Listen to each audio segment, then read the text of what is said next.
ನಾರಾಯಣಂ ಸುರಗುರುಂ ಜಗದೇಕನಾಥಂ ಭಕ್ತಪ್ರಿಯಂ ಸಕಲಲೋಕನಮಸ್ಕೃತಂ ಚ ತ್ರೈಗುಣ್ಯವರ್ಜಿತಮಜಂ ವಿಭುಮಾದ್ಯಮೀಶಂ ವಂದೇ ಭವಘ್ನಮರಾಸುರಸಿದ್ಧವಂದ್ಯಂ ನಾರಾಯಣಂ ನಮಸ್ಕೃತ್ಯ ನರಂ ಚೈವ ನರೋತ್ತಮಂ ದೇವೀಂ ಸರಸ್ವತೀಂ ವ್ಯಾಸಂ ತತೋ ಜಯಮುದೀರಯೇ. ಸ್ವಸ್ತ್ಯಸ್ತು ಸತಾಂ.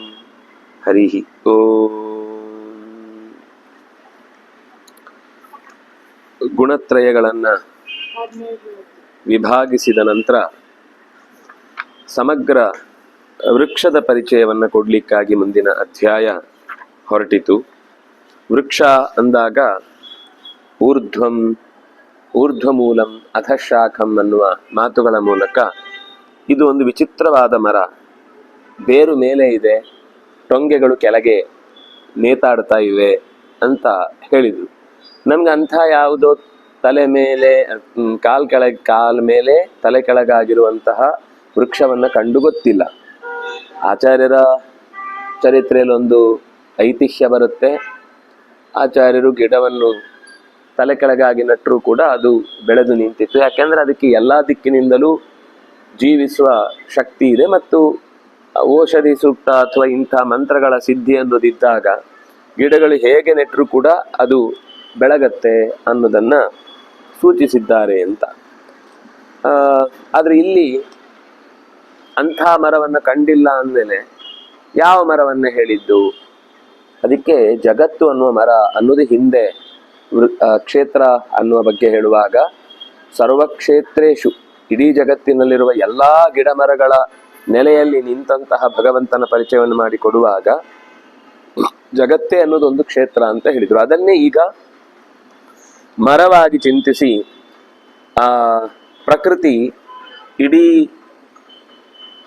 ಈ ಕಾಣುವ ಮರಕ್ಕೆ ಕಾಣದೇ ಇರುವ ಆಧಾರ.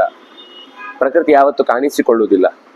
ಪ್ರಕೃತಿಯಿಂದ ನಿರ್ಮಾಣಗೊಂಡ ಈ ಜಗತ್ತು ಕಾಣಿಸಿಕೊಳ್ಳುತ್ತೆ. ಅಂದ್ರೆ ಭಗವಂತ ಎರಡೂ ಕಡೆ ಇರ್ತಾನೆ. ಕಾಣುವ ಪ್ರಪಂಚದಲ್ಲೂ ಇದ್ದಾನೆ, ಕಾಣದ ಪ್ರಪಂಚದಲ್ಲೂ ಇದ್ದಾನೆ. ಎರಡೂ ಕಡೆ ಇದ್ದು ಕೂಡ ಅವನು ಎಲ್ಲದನ್ನು ಮೀರಿ ಇದ್ದಾನೆ, ಎಲ್ಲದಕ್ಕೂ ಮಿಗಿಲಾಗಿ ಇದ್ದಾನೆ ಅನ್ನೋದನ್ನ ಹೇಳಿ ಅವನಿಗೆ ಆ ಮರಕ್ಕೇನು ಹೆಸರು? ಅಶ್ವತ್ಥ. ಅಶ್ವತ್ಥ ಅಂದ್ರೆ ಇವತ್ತು ಇದ್ದ ಹಾಗೆ ನಾಳೆ ಇರುವುದಿಲ್ಲ. ಶ್ವಃ ಇವತ್ತಿನ ಹಾಗೆ ಅಶ್ವವತ್ ತಿಷ್ಠತಿ ಅಂತ ಒಂದು, ನ ಶ್ವಃ ತಿಷ್ಠತಿ ಅಂತ ಇನ್ನೊಂದು. ಅಶ್ವವು ಕೂಡ ಹಾಗೆ ಸಿಕ್ಕಾಪಟ್ಟೆ ಚಂಚಲ. ಅದಕ್ಕೆ ಏನೂ ಒಂದು ನೆಲೆ ಇಲ್ಲ. ಒಂದು ಕಡೆ ಮೈ ಚೂರೇನಾದ್ರೂ ಒಂದು ನೊಣ ಏನಾದ್ರೂ ಕೂತ್ರೆ ಇಡೀ ಮೈ ಅಲಗತ್ತೆ. ಅದಕ್ಕೆ ಒಂದು ಕಡೆ ಕೂತು ಗೊತ್ತೇ ಇಲ್ಲ, ಒಂದು ಕಡೆ ಸೈಲೆಂಟ್ ಆಗಿದ್ದು ಅರ್ಥವೇ ಇಲ್ಲ ಅದಕ್ಕೆ. ಹಾಗೆ ಒಂದೋ ಅಶ್ವದಂತೆ, ಒಂದೋ ಇವತ್ತಿದ್ದಾಗ ನಾಳೆ ಇರುವುದಿಲ್ಲ. ಅಂದ್ರೆ ಏನಂತಾರೆ ಅದಕ್ಕೆ, ಬದಲಾಗುವಂಥದ್ದು, ಚೇಂಜ್ ಆಗುತ್ತೆ ಅಂತ. ಅದಕ್ಕೇನೋ ಒಂದು ಶಬ್ದ ಇತ್ತು. ಬದಲಾವಣೆ ಅನ್ನೋದು ಜಗತ್ತಿಗೆ ನಿಯಮ. ಈ ಒಂದು ಹೊಸ ಜೀವ ಹುಟ್ಟತ್ತೆ, ಪರಿವರ್ತನೆ ಅಂತ ಅನ್ನೋದು ಜಗತ್ತಿಗೆ ಸಹಜವಾದ ಗುಣ. ಅಂದ್ರೆ ಸತ್ವರಜಸ್ತಮಸ್ಸು ಅನ್ನೋದು ಕ್ರಮವಾಗಿ ಜೀವಕೋಶ ಇದ್ದದ್ದು ಸ್ಪ್ಲಿಟ್ ಆಗಿ ಹಳೆಯದು ಸತ್ತೋಗುತ್ತೆ, ಹೊಸದೆರಡು ಹುಟ್ಟತ್ತೆ. ಅದು ಏನಾಗುತ್ತೆ, ಬೆಳೆಯುವಾಗ ಕೆಲವರು ಶಾರೀರಿಕವಾಗಿ ಕೃಶರಾಗಬಹುದು, ಕೆಲವರು ದಪ್ಪ ಆಗಬಹುದು, ಕೆಲವರು ತೆಳ್ಳಗಾಗ್ಬೋದು, ಬೆಳ್ಳಗಾಗ್ಬೋದು, ಕೆಲವರು ಇದ್ದ ಹಾಗೆ ಇರ್ಬೋದು. ಆದ್ರೆ ಒಳಗಿನಿಂದ ಚೇಂಜಸ್ ಆಗಿದೆ. ಇದ್ದ ಹಾಗೆ ಇದ್ದಾರೆ ಅಂದ ಮಾತ್ರಕ್ಕೆ ಒಳಗಿನಿಂದ ಜೀವಕೋಶಗಳಲ್ಲಿ ಏನು ಆಗಿಲ್ಲ. ಅದೆಲ್ಲ ನರ ಪೂರ ಎಲ್ಲ ಕಳ್ಕೊಂಡು ಸಪ್ಪೆ ಇದೆ ಅಂತ ಅರ್ಥ ಅಲ್ಲ. ಅದಕ್ಕೂ ಒಂದು ಚಲನೆ ಇದೆ. ಅದು ನಿರಂತರ ಚಲನೆ ಎನ್ನುವುದು ಒಂದು ಸಮಯಕ್ಕೆ ಹೊಂದಿಕೊಳ್ಳುವಂಥದ್ದಲ್ಲ. ಅದು ದೇಹದಲ್ಲಿಯೂ ಇರುತ್ತೆ, ಪ್ರಪಂಚದಲ್ಲಿಯೂ ಇರುತ್ತೆ. ಅಂತಹದ್ದಕ್ಕೆ ಅಶ್ವತ್ಥ ಅಂತ ಹೆಸರು. ಸರಿ, ಈ ಮರದ ಬಗ್ಗೆ ಹೇಳಿದ್ರಿ. ಇದಕ್ಕೆ ಇನ್ನೂ ಒಂದು ವಿಶೇಷಣವನ್ನು ಕೊಟ್ರಿ. ಈ ಮರ ಎಂತಹದ್ದು ಅಂದ್ರೆ ಅವ್ಯಯಂ. ನಂಗೆ ಆಶ್ಚರ್ಯ ಆಗುತ್ತೆ ಕೆಲವು ಕಡೆ ಅಂತಹ ಮರಗಳನ್ನು ಗಮನಿಸಿದಾಗ. ಆ ಮರ ಹೇಗೆ ಅಂದ್ರೆ, ಎಷ್ಟು ಸತ್ತೋದ್ರೂ ಕೂಡ ಇನ್ಯಾವುದೋ ಒಂದು ಸಣ್ಣ ಬೀಜವೋ ಬೇರೋ ಆ ಬುಡದಲ್ಲಿ ಇರುತ್ತೆ, ಇನ್ನೊಂದು ಗಿಡ ಹುಟ್ಟತ್ತೆ. ಮೊದಲೊಂದು ದೊಡ್ಡದಾಗಿ ವಯಸ್ಸಾಗಿ ಅದು ಹೋಗುತ್ತೆ. ಕೃಷ್ಣ ಮಠದಲ್ಲಿ ಆ ಹಿಂಭಾಗದಲ್ಲಿ ಒಂದು ದೊಡ್ಡ ಮರ ಇತ್ತು. ಅದು ಪೂರ್ತಿ ಸತ್ತೋಯ್ತು ಅಂತ ಹೇಳಿ ಕತ್ತರಿಸಿದ್ರು. ಎಲ್ರೂ ಆಕ್ಷೇಪ ಮಾಡಿದ್ರು, ಕತ್ತರಿಸಬಾರದಿತ್ತು ಹಾಗೆ ಹೀಗೆ ಅಂತ. ಏನು ಅಂದ್ರೆ ಅದು ಕತ್ತರಿಸಿದ ಮರು ದಿವಸಗಳಲ್ಲೇ ಅದರ ಎಡೆಯಲ್ಲಿದ್ದ ಇನ್ನೊಂದು ಗಿಡ ಎಳೆದು ಅಷ್ಟೇ ದೊಡ್ಡದಾಗಿ ಮತ್ತೆ ಬೆಳೆಯಿತು, ಅಷ್ಟೇ ವ್ಯಾಪ್ತಿಯಿಂದ ಚೆನ್ನಾಗಿ ಬೆಳೆಯಿತು. ಅಂದ್ರೆ ಏನು ಅಂದ್ರೆ ಆ ಗಿಡದ ಮರಿ, ಆ ಗಿಡದ ಮರಿ, ಆ ಗಿಡದ ಮರಿ, ಒಟ್ಟಂತೂ ಆ ಮರ ಇದ್ದಾಗೇ ಇರುತ್ತೆ ನೋಡ್ಲಿಕ್ಕೆ ಮೇಲ್ನೋಟದಲ್ಲಿ. ಆದ್ರೆ ಹೊಸದ ಗಿಡ ಚೇಂಜ್ ಆಗಿದೆ. ಅದು ಆಲದಲ್ಲಿ ಇನ್ನೂ ಹೆಚ್ಚು, ಅಶ್ವತ್ಥದಲ್ಲಾದ್ರೂ ಅದಕ್ಕೆ ಬೀಳಲಿಲ್ಲ, ಅಂದ್ರೆ ಬೇರಿಲ್ಲ, ಹೊರಗಿನಿಂದ ಬೇರಿಲ್ಲ. ಒಂದು ಕಡೆ ಬೆಳೆದದ್ದು ಅದು ಕೆಲವೊಂದ್ ಸರ್ತಿ ಪೂರ್ತಿ ನಾಶ ಆಗಿ ಕೆಲವೊಮ್ಮೆ ತೆಗೆದು ಬಿಡ್ತಾರೆ. ಈ ರಸ್ತೆ ಬದಿಯಲ್ಲೆಲ್ಲ ಅವುಗಳಿಗೆ ಸಿಮೆಂಟ್ ಹಾಕಿ ಅದರಲ್ಲಿ ಹೊಸ ಗಿಡವೇ ಬರದ ಹಾಗೆ ಮಾಡಿ ಅದರ ಇಂಜೆಕ್ಷನ್ ಎಲ್ಲ ಕೊಟ್ಟು ಅದು ಪೂರ್ತಿ ಸಾಯೋಂಗ್ ಮಾಡಿ ಆಮೇಲೆ ಸತ್ತಿದೆ ಅಂತ ಹೇಳಿ ತೆಗೆದು ಬಿಡ್ತಾರೆ. ಆದ್ರೆ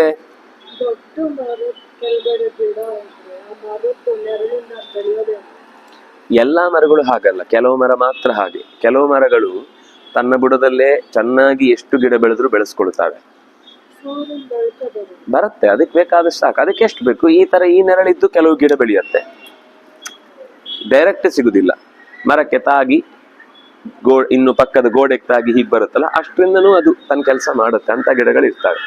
ಅದ್ರಲ್ಲಿ ನೀವು ಹೇಳುದು ಅಕೇಶಿಯಾ ಇಂಥ ಗಿಡಗಳೆಲ್ಲ ನೀವು ಅದಕ್ಕೆ ಬೆಳಕು ಬೀಳಿ ಏನೇ ಬೀಳಿ ಅದರ ಬುಡದಲ್ಲಿ ಒಂದು ಗಿಡನೂ ಬೆಳಿಲಿಕ್ಕೆ ಬಿಡುದಿಲ್ಲ. ಅದು ಹೀಗೆ ಬೆಳೆದಿರ್ಲಿ, ಒಂದ್ ವೇಳೆ ಬೇಕಾದಷ್ಟು ನೀವು ಅದರ ಸುತ್ತ ಸಣ್ಣ ಏನಂತಾರೆ ತರಕಾರಿ ಗಿಡಗಳು ಏನಾದ್ರೂ ನೀವೇ ನೆಡಿ, 2 ದಿವಸಕ್ಕೆ ಆ ಗಿಡವನ್ನು ಹೀರಿ ತಿಂದು ಬಿಡುತ್ತಿದ್ದು. ಅದ್ರಿಂದ ಬೇರಲ್ಲೇ ಒಂದು ರಾಕ್ಷಸ ಗುಣ ಇದೆ ಅಕೇಶಿಯಾದಂತ ಗಿಡಗಳಲ್ಲಿ, ಅದು ನೀರನ್ನ ಹೀರಿ ತೆಗೆಯುವಂಥದ್ದು. ಹಾಗೆ ಆದ್ರೆ ಈ ಕೆಲವು ಗಿಡಗಳ ಹಾಗೆ ನೀವು ಕಾಡಲ್ಲಿ ನೋಡಿ, ಕೆಲವು ಮರದ ಬುಡದಲ್ಲಿ ತುಂಬಾ ಹಸಿರಿರುತ್ತೆ, ಕೆಲವು ಸರ್ತಿ ಏನಂದ್ರೆ ಬರೀ ತರಗೆಲೆ ಮಾತ್ರ ಇರುತ್ತೆ, ಬೇರೆ ಏನೂ ಬೆಳಿಲಿಕ್ಕೆ ಬಿಡಲ್ಲ. ಅದು ಕೆಲವು ಮರಗಳ ಸ್ವಭಾವ, ತನ್ನ ಸುತ್ತ ಬೇರೆದನ್ನು ಬೆಳಿಲಿಕ್ಕೆ ಬಿಡುವಂಥದ್ದು ಕೆಲವು ಸ್ವಭಾವ, ಬಿಡದೇ ಇರುವಂಥದ್ದು ಕೆಲವು ಸ್ವಭಾವ. ಈ ಮರ ಹೇಗೆ ಅಂದ್ರೆ ತನ್ನ ಸುತ್ತ ಏನ್ ಬೇಕಾದ್ರೂ ಬೆಳಿಲಿಕ್ಕೆ ಬಿಡುತ್ತೆ, ಆದ್ರಿಂದ ಹೊಸ್ತು ಮತ್ತೆ ಬರುತ್ತೆ.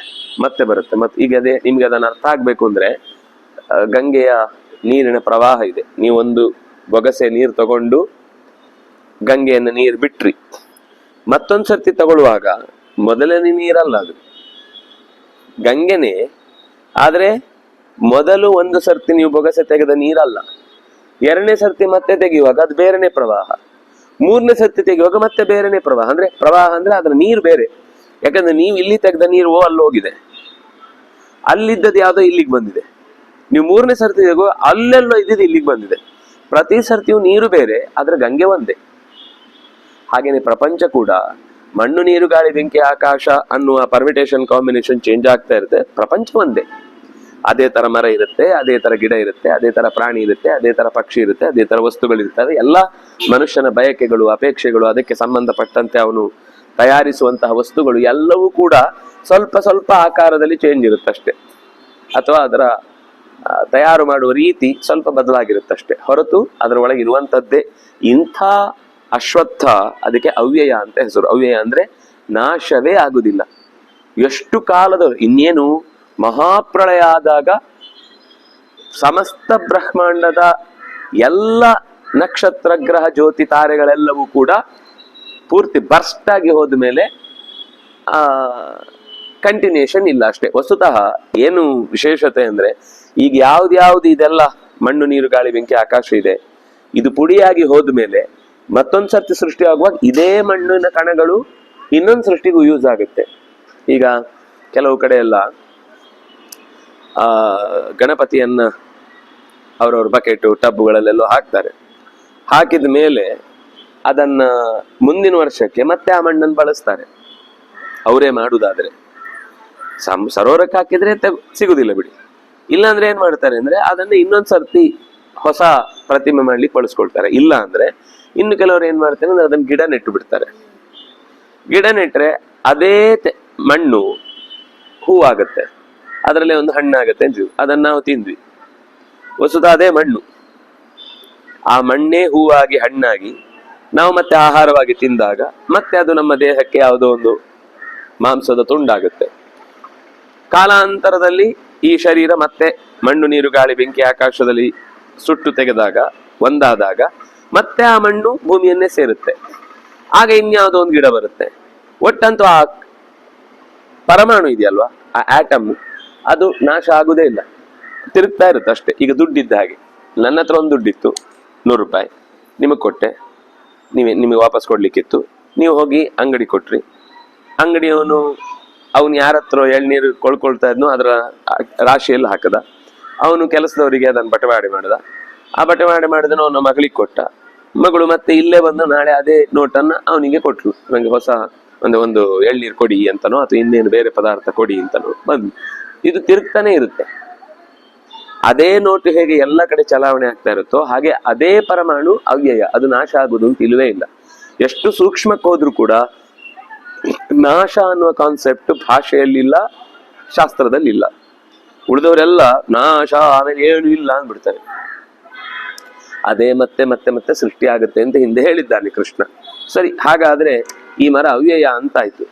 ಒಂದು ಮರವನ್ನ ತಿಳಿಯುವುದು ಹೇಗೆ ಅಂದ್ರೆ, ಅದು ಮರ ಯಾವುದ್ರದ್ದು ಅಂತ ಗೊತ್ತಾಗುದು ಹೇಗೆ ಅಂದ್ರೆ ಅದರ ಎಲೆಯಿಂದ. ನಿಮಗೆ ಹಲಸಿನ ಎಲೆ ನೋಡಿದ್ರೆ ಇದು ಹಲಸಿನ ಹಣ್ಣಿನ ಗಿಡ ಅಂತ ಗೊತ್ತಾಗುತ್ತೆ ಅಲ್ಲ, ಎಲೆನೂ ಗೊತ್ತಿಲ್ಲದವ್ರಿಗೆ ಏನ್ ಮಾಡ್ಲಿಕ್ಕೆ ಆಗಲ್ಲ. ಆದ್ರೆ ಸಹಜವಾಗಿ ಕೆಲವು ಗಿಡಗಳದ್ದು ಎಲೆ ಗೊತ್ತಾಗುದಿಲ್ಲ, ಒಂಥರ ಕನ್ಫ್ಯೂಷನ್ ಆಗುತ್ತೆ, ಒಂದೇ ತರ ಇರುತ್ತೆ ಕೆಲವೊಮ್ಮೆ. ಅದು ಕೂಡ ಭೂಯೋ ದರ್ಶನದಿಂದ ಮತ್ತೆ ಮತ್ತೆ ಮತ್ತೆ ಅಂತ ಅದರ ವ್ಯತ್ಯಾಸವನ್ನು ಎರಡು ಒಟ್ಟಿಗೆ ಗಮನಿಸಿದ್ದು ಹೌದಾದ್ರೆ ಆವಾಗ ಎಲೆಗಳ ವ್ಯತ್ಯಾಸ ಗೊತ್ತಾಗುತ್ತೆ. ಈಗ ವೀಳ್ಯದೆಲೆ ಆಮೇಲೆ ಅಮೃತ ಬಳ್ಳಿ ಎಲೆ ಒಂದ್ಸರ್ತಿ ನೋಡೋ ಒಂದೇ ತರ ಕಾಣಿಸುತ್ತೆ ಮೇಲ್ನೋಟಕ್ಕೆ, ಆದ್ರೆ ವೀಳ್ಯದೆಲೆ ಹಸಿರು ಜಾಸ್ತಿ ಇರುತ್ತೆ, ಅಮೃತ ಬಳ್ಳಿ ಎಲೆ ಹಸಿರು ಕಮ್ಮಿ ಇರುತ್ತೆ, ಲೈಟ್ ಬಣ್ಣ ಇರುತ್ತೆ. ಇನ್ನು ಕೆಲವೊಂದ್ಸರ್ತಿ ತಿಂದ ಮೇಲೆ ಗೊತ್ತಾಗುತ್ತೆ ಅದು ಕಹಿ ಕಹಿ ಇರುತ್ತೆ, ಇದು ಏನೋ ಒಂಥರ ಇರುತ್ತೆ, ಇದು ಎಳ್ಳೆದಲೆ ಅಲ್ಲ, ನಾನು ತಿನ್ನುವಂಥದ್ದಲ್ಲ, ಇದು ಬೇರೆ ಅಂತ ಏನೋ ಆಗಿದೆ ಅಂತ ಆಮೇಲೆ ಗೊತ್ತಾಗುತ್ತೆ. ಆದ್ರೆ ಆಮೇಲೆ ಗಮನಿಸ್ತಾನೆ, ತಿನ್ನೋ ಮುಂಚೆನೆ ಗೊತ್ತಾಗಬೇಕಲ್ಲ, ಪ್ರತಿ ಸರ್ತಿ ತಿನ್ನೋ ನಂತರ ಗೊತ್ತಾಗಿ ಏನು ಉಪಯೋಗ, ಕಹಿ ಕಹಿ ಇನ್ಕೊಂಡು ಬೈಕೋಬೇಕಷ್ಟೆ. ಅದರಿಂದಾಗಿ ಪ್ರತಿಯೊಂದು ಮರಕ್ಕೂ ಕೂಡ ಎಲೆಗಳಿಗೂ ಕೂಡ ಪರಸ್ಪರ ವ್ಯತ್ಯಾಸ ಇದ್ರೂ ಕೂಡ ಅದು ಆ ಮರದ ಮೂಲ ಧರ್ಮವನ್ನ ಪರಿಚಯ ಮಾಡಿ ಕೊಡುತ್ತೆ. ಅದನ್ನಾಗಿ ಎಲೆಗಳ ಸ್ವಭಾವ ಏನು, ಎಲೆಗಳ ಕೆಲಸ ಏನು ಅಂದ್ರೆ ಮರವನ್ನ ಪರಿಚಯಿಸುತ್ತೆ. ಅಲ್ಲ, ಈ ಮರವನ್ನ ಯಾವ ಎಲೆ ಪರಿಚಯಿಸುತ್ತೆ?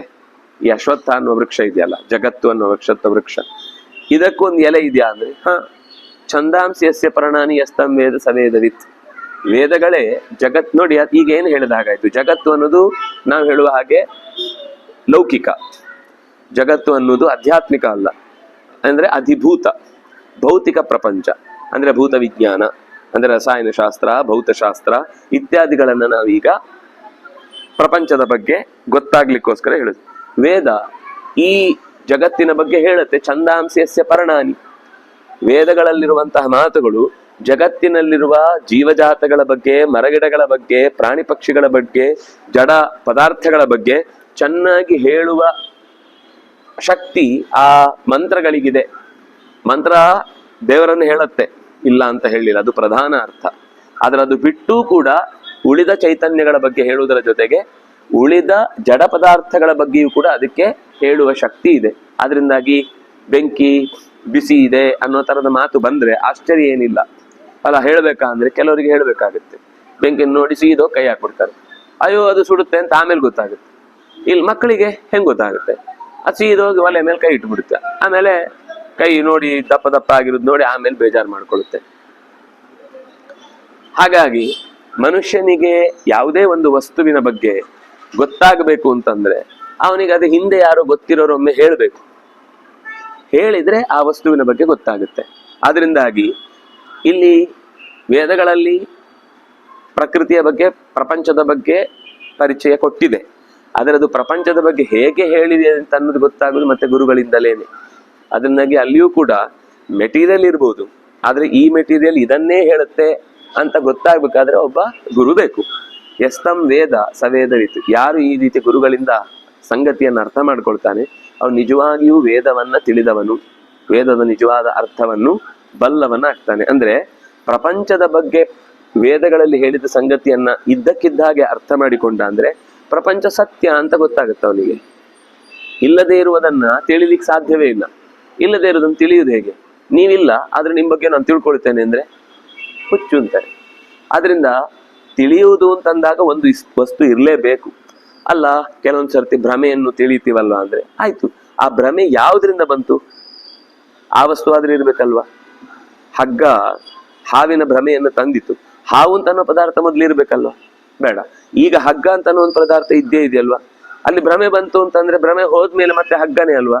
ಹಾಗಾಗಿ ಏನೋ ಒಂದು ವಸ್ತುವಿನ ಯಥಾರ್ಥವಾದ ಜ್ಞಾನ ಇಲ್ಲದೆ ಇದ್ರೆ ಅದು ಭ್ರಮೆ ಅಂತ ಗೊತ್ತಾಗುದು ಹೇಗೆ? ಭ್ರಮೆ ಗೊತ್ತಾಗ್ಬೇಕಾದ್ರೆ ಸತ್ಯವಾದದ್ದು ಗೊತ್ತಿರ್ಬೇಕಲ್ವಾ. ಭ್ರಮೆ ಗೊತ್ತಿಲ್ಲದೆ ಇದ್ರೆ, ಅಂದ್ರೆ ಸತ್ಯ ಗೊತ್ತಿಲ್ಲದೆ ಇದ್ರೆ ಭ್ರಮೆ ಪರಿಹಾರ ಆಗುದು ಹೇಗೆ? ನಾನು ನೋಡಿದ್ದು ಬೆಳ್ಳಿ ಚಿಪ್ಪಲ್ಲ, ನಾನು ನೋಡಿದ್ದು ಬೆಳ್ಳಿ ಅಂತ ಫಸ್ಟ್ ಅನ್ಕೊಳ್ತಾನೆ. ಆಮೇಲೆ ನೋಡಿದ್ರೆ ಅದನ್ನ ತೆಗೆದ ಮೇಲೆ ಗೊತ್ತಾಗುತ್ತೆ, ಅಯ್ಯೋ ಇದು ಚಿಪ್ಪು, ಬೆಳ್ಳಿ ಚಿಪ್ಪಲ್ಲ ಅಂತ ಗೊತ್ತಾಯ್ತು ಅವನಿಗೆ. ಚಿಪ್ಪು ಅಂತ ಅನ್ನೋ ಪದಾರ್ಥವನ್ನ ಮೊದಲು ನೋಡಿದ್ದಿದ್ರೆ ಮಾತ್ರ ಇದು ಬೆಳ್ಳಿ ಅಲ್ಲ ಚಿಪ್ಪು ಅಂತ ಗೊತ್ತಾಗ್ತಿತ್ತು. ಅವನು ಅದನ್ನ ನೋಡೇ ಇಲ್ಲ ಅಂದ್ರೆ, ಫಸ್ಟ್ ಆಫ್ ಆಲ್ ನೋಡಿಲ್ಲ ಅಂದ್ರೆ ಭ್ರಮೆನೇ ಬರಲ್ಲ.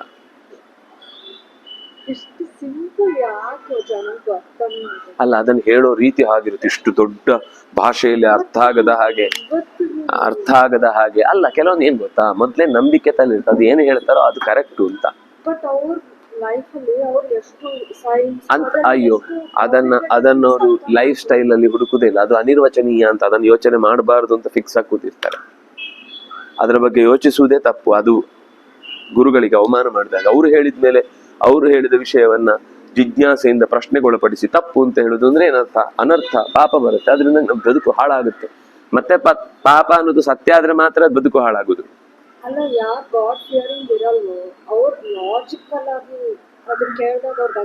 ಅಂತವ್ರು ತಿಳ್ಕೊಳ್ತಾರೆ, ಅಂತವ್ರು ತಿದ್ಕೋತಾರೆ. ತಿದ್ಕೊಳ್ಳದೆ ಇರೋರು ಯಾರು ಅಂದ್ರೆ ಈ ಧರ್ಮ ಶ್ರದ್ಧೆಗೆ ಬಿದ್ದವರು, ಗುರು ಪರಂಪರೆ ಅದು ಇದು ಅಂತ ಅನ್ಕೊಂಡವರು. ಈ ನಿಮ್ಮ ಗುರುಗಳು ಬರೋಕ್ಕಿಂತ ಮುಂಚೆ ನಮ್ಮ ಸ್ವಾಮಿಗಳ ಹತ್ರ ಯಾರೋ ಒಬ್ರು, ಇಲ್ಲ ನಿಮ್ಗೆ ಗುರುಗಳು ಬೇರೆ ಅಂತ ಏನೋ ಹೆಸರು ಹೇಳಿದ್ರು. ಸ್ವಾಮಿಗಳಿಗೆ ಗೊತ್ತಾಯ್ತು ಅದು ಯಾರೋ ಬೇರೆಯವ್ರು ಹೇಳಿದ್ದು. ಕರೆದು ಕೇಳಿದ್ರು, ತಪ್ಪಲ್ವಾ? ಹಾಗೆ ಹೇಳಬಾರ್ದಿತ್ತಲ್ಲ ನೀವು. ಇಲ್ಲ, ಅದು ಅವರೇ ಹಿಂದೆ ಅಲ್ವಾ ಗುರುಗಳು. ಸರಿ, ಅವ್ರಿಗಿಂತ ಹಿಂದೆ ಯಾರು? ಹಾಗಾದ್ರೆ ಬೌದ್ಧರು. ನೀವು ದಿಗಂಬರರಾಗಿ ಓಡಾಡ್ತೀರಾ? ಅವರಿಗಿಂತ ಹಿಂದೆ ಇದ್ದ ಗುರುಗಳು ಅವರು. ಅಂದ್ರೆ ನೀವು ದಿಕ್ಕನ್ನೇ ಅಂಬರವಾಗಿ ಇಟ್ಕೊಂಡು ಓಡಾಡ್ತೀರಾ? ಇಲ್ಲಲ್ಲ.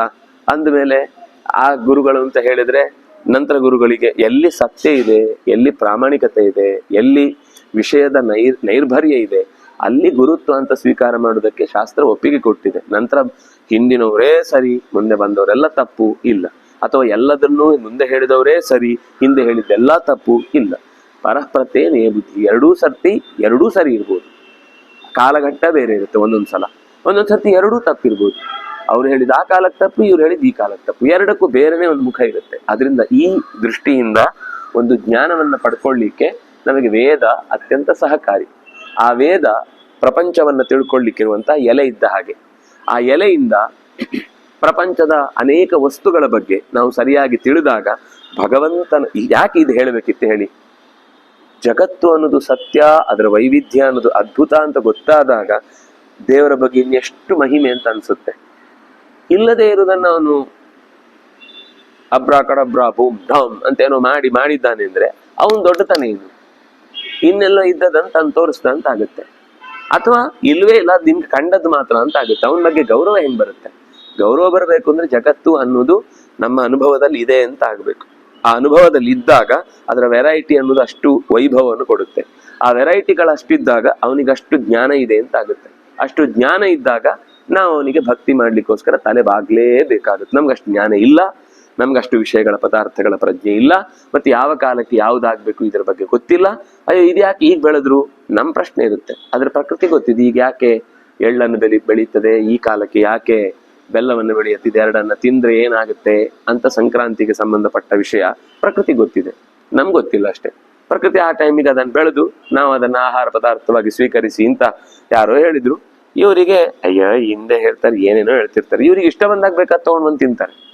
ಅದನ್ನ ಸಮಯಕ್ಕೆ ಒಂದು ಹಬ್ಬ ಮಾಡಿ ತಿನ್ನಿ, ಅದರಿಂದ ಒಂದು ದೇಹಕ್ಕೂ ಲಾಭ ಇದೆ ಅಂತ ಹೇಳಿ ಅದೆಲ್ಲ ಅಂತ ನಾವು ನಂಬಲ್ಲ. ನಾವು ಬರೀ ತಿನ್ಲಿಕ್ಕೆ ಉಣ್ಲಿಕ್ಕೆ ಬಂದಿದ್ದು. ಅದು ಯಾವ ಟೈಮಿಗೆ ಯಾವ್ದನ್ನ, ಯಾಕಂದ್ರೆ ಕಾಲವನ್ನು ಅನುಸರಿಸಿ ತಿನ್ಬೇಕು ಅಂತ ಇರುತ್ತೆ, ಪ್ರದೇಶವನ್ನು ಅನುಸರಿಸಿ ತಿನ್ಬೇಕು. ನಮ್ ದೊಡ್ಡ ಪ್ರಾಬ್ಲಮ್ ಅನಿವಾರ್ಯ. ಯಾರನ್ನು ಈಗ ದೂರುದಲ್ಲ, ಅಥವಾ ಯಾರನ್ನು ನಾವು ಬೈದು ಸರಿ ಮಾಡ್ಲಿಕ್ಕೆ ಆಗುದಿಲ್ಲ. ಪ್ಲೇಸ್ಗಳನ್ನ ಗಮನಿಸಿ ಆಹಾರ ತಿನ್ನುವ ಪದ್ಧತಿ ಹೊರಟೋಗಿದೆ. ಎಲ್ಲಿಂದನೋ ಮೆಕ್ಸಿಕೋದಿಂದ ಬರುತ್ತೆ, ಇಲ್ಲಿ ಅದನ್ನ ಕುಟ್ಟಿ ಪುಡಿ ಮಾಡಿ ಏನೋ ದೈಹಿಕ ರಕ್ಷಣೆಗಿರುವಂತಹ ಪೌಡರ್ ಅಂತ ಹೇಳಿ ತಗೊಳ್ತಾರೆ. ಅಥವಾ ಇಲ್ಲಿ ಇದ್ದದನ್ನು ಇನ್ಯಾರೋ ವಿದೇಶದವ್ರು ತಗೊಂಡೋಗಿ ಅಲ್ಲೂ ನಮ್ಗೆ ಬ್ರಾಹ್ಮಿ ತಿಂದು ನಾವು ಕೂಡ ಬುದ್ಧಿವಂತರಾಗ್ತೇವೆ ಅಂತ ತಿಂತಾರೆ. ಏನೂ ಆಗಲ್ಲ. ಅದು ಇಲ್ಲಿದ್ದೊಂದು ಹುಲ್ ಮೇಯುವುದನ್ನ ಅಲ್ಲೋಗಿ ಪುಡಿ ಮಾಡಿ ಬಾಯಿಗೆ ಹಾಕೊಂಡಂಗೆ ಇರುತ್ತೆ ಅಷ್ಟೇ. ಅದರಿಂದಾಗಿ ಹೆಚ್ಚಿನ ಸಂಗತಿಗಳು ಪ್ರದೇಶವಾರು ನಮ್ಗೆ ಅದು ಫಲಕಾರಿ. ಆ ಪ್ರದೇಶದಲ್ಲಿ ಬೆಳೆದದನ್ನ ಆ ಪ್ರದೇಶದಲ್ಲಿ ತಿಂದ್ರೆ ಆ ಪ್ರದೇಶದ ರೋಗಗಳಿಗೆ ಅದು ಮದ್ದು. ಒಂದು ಪ್ರದೇಶವಾರು. ಇನ್ನೊಂದು ಸಮಯ. ಯಾವುದೋ ಸಮಯಕ್ಕೆ ನಾವು ಬೆಳೆಯನ್ನ ಬೆಳೆದು ಅದರ ರೆಗ್ಯುಲರ್ ಟೈಮನ್ನು ಬ್ರೇಕ್ ಮಾಡಿ ಅದು ಇನ್ನೊಂದು ಟೈಮಿಗೆ ಬೆಳೆಯುವಂಗೆ ಮಾಡಿ ಆಗ ತಗೊಂಡ್ರೆ ಅದು ಕೆಲವೊಂದು ಸರ್ತಿ ವಾಯುವಾಗಿ ದೇಹಕ್ಕೆ ಇನ್ನಷ್ಟು ಹಾನಿ ಆಗುತ್ತೆ. ಈಗ ಅವರೆಕಾಳು ಇತ್ಯಾದಿಗಳನ್ನೆಲ್ಲ ಈ ಸಮಯಕ್ಕೆ ಸರಿ, ಅದು ಇನ್ನು ಮುಂದೆ ಹೋದ್ರೆ ಆಗ ಅದು ಹೊಸದ ಮುಂದೆಯೂ ತರ್ತಾರೆ ಬೇರೆ ಬೇರೆ ಬೆಳೆಗಳನ್ನ ತಂದು. ಆದ್ರೆ ಅದು ಆ ಕಾಲ ಸಮಯ ಅಲ್ಲದೆ ಇರುವ ಸಮಯಕ್ಕೆ ಸಮಯ ಉಂಟೆ. ವಸ್ತುತಃ ದೇವರಿಗೆ ಮಾತ್ರ ಆ ರೀತಿ ಲೆಕ್ಕಾಚಾರ ಇಲ್ಲ. ನಾವು ಎಲ್ಲರೂ ಕೂಡ ಆ ವಸ್ತುವನ್ನ ಭೂಮಿಯಲ್ಲಿ ಬೆಳೆಯುವ ಸಮಯ ಮತ್ತು ಬೆಳೆಯುವ ಸ್ಥಳ ಇದೆರಡನ್ನು ಅನುಸರಿಸಿ ಆರೋಗ್ಯದ ಬಗ್ಗೆ ಏನು ಹೇಳಿದ್ದಾರೋ ಅದನ್ನ ತಿಳ್ಕೊಳ್ಬೇಕು ಅನ್ನೋದು ಕೂಡ ಈ ಎಸ್ತಂ ವೇದ ಸವೇದವಿತು. ಯಾರು ಈ ವಿದ್ಯೆಯನ್ನು ತಿಳ್ಕೊಂಡಿದ್ದಾನೋ ಅವನು ವೇದ, ಅವನು ನಿಜವಾಗಿ ತಿಳಿದವನಾಗಿದ್ದಾನೆ. ಸರಿ, ಈ ಮರಕ್ಕೆ ತಲೆ ಮೇಲಿದೆ, ಆದರೆ ಬೇರುಗಳು ಮೇಲೂ ಇದೆ ಕೆಳಗೂ ಇದೆ. ಅಧಶ್ಚ ಊರ್ಧ್ವಂ ಪ್ರಸೃತಾಸ್ತಸ್ಯ ಶಾಖ. ಅಧಶ್ಚ ಊರ್ಧ್ವಂ, ಮೇಲೆ ಕೆಳಗೆ ಎರಡೂ ಭಾಗಗಳಿಗೆ ಅದರ ಬೇರುಗಳು ಹಬ್ಬಿ ಬಿಟ್ಟಿವೆ. ಯಾವ ಬೇರಿತು? ಹೌದು, ಎಲ್ಲಾ ದಿಕ್ಕುಗಳಿಂದಲೂ ಕೂಡ ಮನುಷ್ಯ ತಿಳ್ಕೊಳ್ಳಿಕ್ಕೆ ಬೇಕಿರುವಂತಹ ಜ್ಞಾನವನ್ನು ಪಡ್ಕೊಳ್ತಾ ಇರ್ತಾನೆ. ಹಾಗಾಗಿ ತಸ್ಯ ಶಾಖಾಹ ಅಧಶ್ಚ ಊರ್ಧ್ವಂಚ ಪ್ರಸೃತಾಹ. ಪ್ರಸೃತಾಹ ಅಂದ್ರೆ ವ್ಯಾಪಿಸಿರುವಂಥದ್ದು. ಕಸ್ಯ ವೇದಸ್ಯ ಶಾಖಾಹ ಮೇಲೆ ಕೆಳಗೆ ಎಲ್ಲ ಕಡೆ ಪ್ರಸೃತ ವ್ಯಾಪಿಸಿಕೊಂಡಿದೆ. ಗುಣಪ್ರವೃದ್ಧಾಹ, ಈ ವೇದದಲ್ಲಿ ಸತ್ವರಜಸ್ತಮಸ್ಸು ಗುಣಗಳ ಬಗ್ಗೆಯೂ ಮಾತಾಡಿದೆ. ಯಾಕೆಂದ್ರೆ ಊರ್ಧ್ವದ ಕಡೆಗೆ ಸಾತ್ವಿಕ ಹೋಗ್ತಾನೆ, ಮಧ್ಯದಲ್ಲಿಯೇ ರಾಜಸ ಇರ್ತಾನೆ, ಅತ್ಯಂತ ಕೆಳವರ್ಗಕ್ಕೆ ಜಾರುವವನು ತಾಮಸಿಗೆ ಇರ್ತಾನೆ ಅಂತ ಹೀಗೆ ಏನು ಭಾಗ ಮಾಡಿ ಹೇಳುತ್ತೆ. ಈ ವಿಷಯವನ್ನೇ ನಾವು ಇಟ್ಕೊಂಡು ಮುಂದೆ ಹೋದ್ರೆ, ಪ್ರವಾಳ ಅಂದ್ರೆ ಚಿಗುರು. ಗುಣದಿಂದ ವೃದ್ಧವಾದ ವಿಷಯಗಳೆಂಬ ಹವಳಗಳನ್ನು ಅಥವಾ ಕಾಳುಗಳನ್ನು ಹೊತ್ತಿರುವ ಮೇಲೆ ಕೆಳಗೆ ತನ್ನ ಬೇರನ್ನ ಚೆಲ್ಲಿರುವ, ಆದರೆ ಒಳಕ್ಕೆ ಹೊರಕ್ಕೆ ಎರಡೂ ಕಡೆಯಲ್ಲಿ ಬೇರನ್ನ ಆಳವಾಗಿ ಬಿಟ್ಟಿರುವ, ಅದರದರ ಕರ್ಮಕ್ಕೆ ಅನುಗುಣವಾಗಿ ಏನೇನು ಚಟುವಟಿಕೆ ನಡೆದಿದೆ ಇಷ್ಟು ಸೇರಿದ್ರೆ ಅದು ಅಂಬು ಅಂತಾಗತ್ತೆ. ಇದು ಸಾಧನೆಗೆ ಬೇಕಿರುವಂತಹ ತಿಳಿವು ಅಂತಾಗುತ್ತೆ, ಪ್ರಪಂಚದ ಬಗೆಗಿನ ಅರಿವು ಅಂತಾಗುತ್ತೆ. ಹಾಗಾಗಿ ಈ ಪ್ರಪಂಚದ ಮರದ ಸ್ವರೂಪ ಹೇಳಿದ್ರು, ಎರಡೂ ಭಾಗಗಳಲ್ಲಿ ಅದಕ್ಕೆ ಬಿಳಲುಗಳಿವೆ, ಅದರ ಶಾಖೆಗಳು ವಿಸ್ತಾರವಾಗಿ ಹಬ್ಬಿದೆ, ಆ ಎಲೆಗಳು ಸತ್ವರಜಸ್ತಮಸ್ಸನ್ನು ಗುಣಗಳಿಂದ ಕೂಡಿದ ಬಲೆಯಾಗಿದೆ. ಆ ಬಲೆಯ ತುದಿಯಲ್ಲಿ ವಿಷಯ ಪದಾರ್ಥಗಳೆಂಬ ಮುತ್ತುಗಳು ಅಂಟಿಕೊಂಡಿವೆ.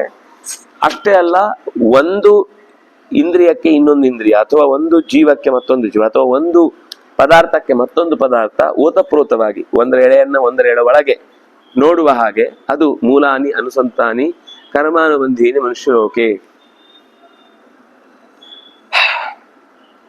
ಗುಣತ್ರಯದಿಂದ ಕೊಬ್ಬಿದ ಈ ಟೊಂಗೆಗಳು ಎಲ್ಲೆಡೆ ಹಬ್ಬಿ ಇಂದ್ರಿಯಗಳಿಗೆ ಸಂಬಂಧಪಟ್ಟ ವಿಷಯ ಅದಕ್ಕೆ ಅಲಂಕಾರಕ್ಕಾಗಿ ಮಾಡಿದ ನಂತರದಲ್ಲಿ ಎಲ್ಲಾ ಬುಡಕಟ್ಟು ಜೀವಿಗಳ ಅವರವರ ಕರ್ಮಕ್ಕೆ ತಕ್ಕಂತೆ ಭಗವಂತನಿಗೆ ಶಾಸ್ತ್ರದಲ್ಲಿ ಅವನ ಆಹಾರವನ್ನು ಯಾರಿಗೆ ಕೊಟ್ಟರು ಕೂಡ ಅವನು ಆಗ್ತಾನೆ, ಅದರಿಂದ ಅವನ ಮನಸ್ಸು ಶುದ್ಧ ಆಗತ್ತೆ ಅಂತ ಹೇಳ್ತಾರೆ. ಈ ಹಿನ್ನೆಲೆಯಲ್ಲಿ ಭಗವಂತನ ಪ್ರಸಾದವನ್ನ ಸಾಧ್ಯವಾದಷ್ಟು ಯೋಗ್ಯರಿಗೆ ಅರ್ಹ ಇದ್ದವರಿಗೆ ಹಂಚಬೇಕು ಅಂತ ಹೇಳುದು. ನರೂಪಮಸ್ಸೇಹ ತಥೋಪಲಭ್ಯತೆ ನಚ ಸಂಪ್ರತಿಷ್ಠಾ ಅಶ್ವತ್ಥಮೇನ ಸುವಿರೂಢಮೂಲಮ ಸಂಘಶಸ್ತ್ರೇಣ ದೃಢೇನ ಚಿತ್ವಾ. ಅಸ್ಯ ಈ ಜಗತಃ ರೂಪಂ ತಥಾ ನ ಉಪಲಭ್ಯತೆ.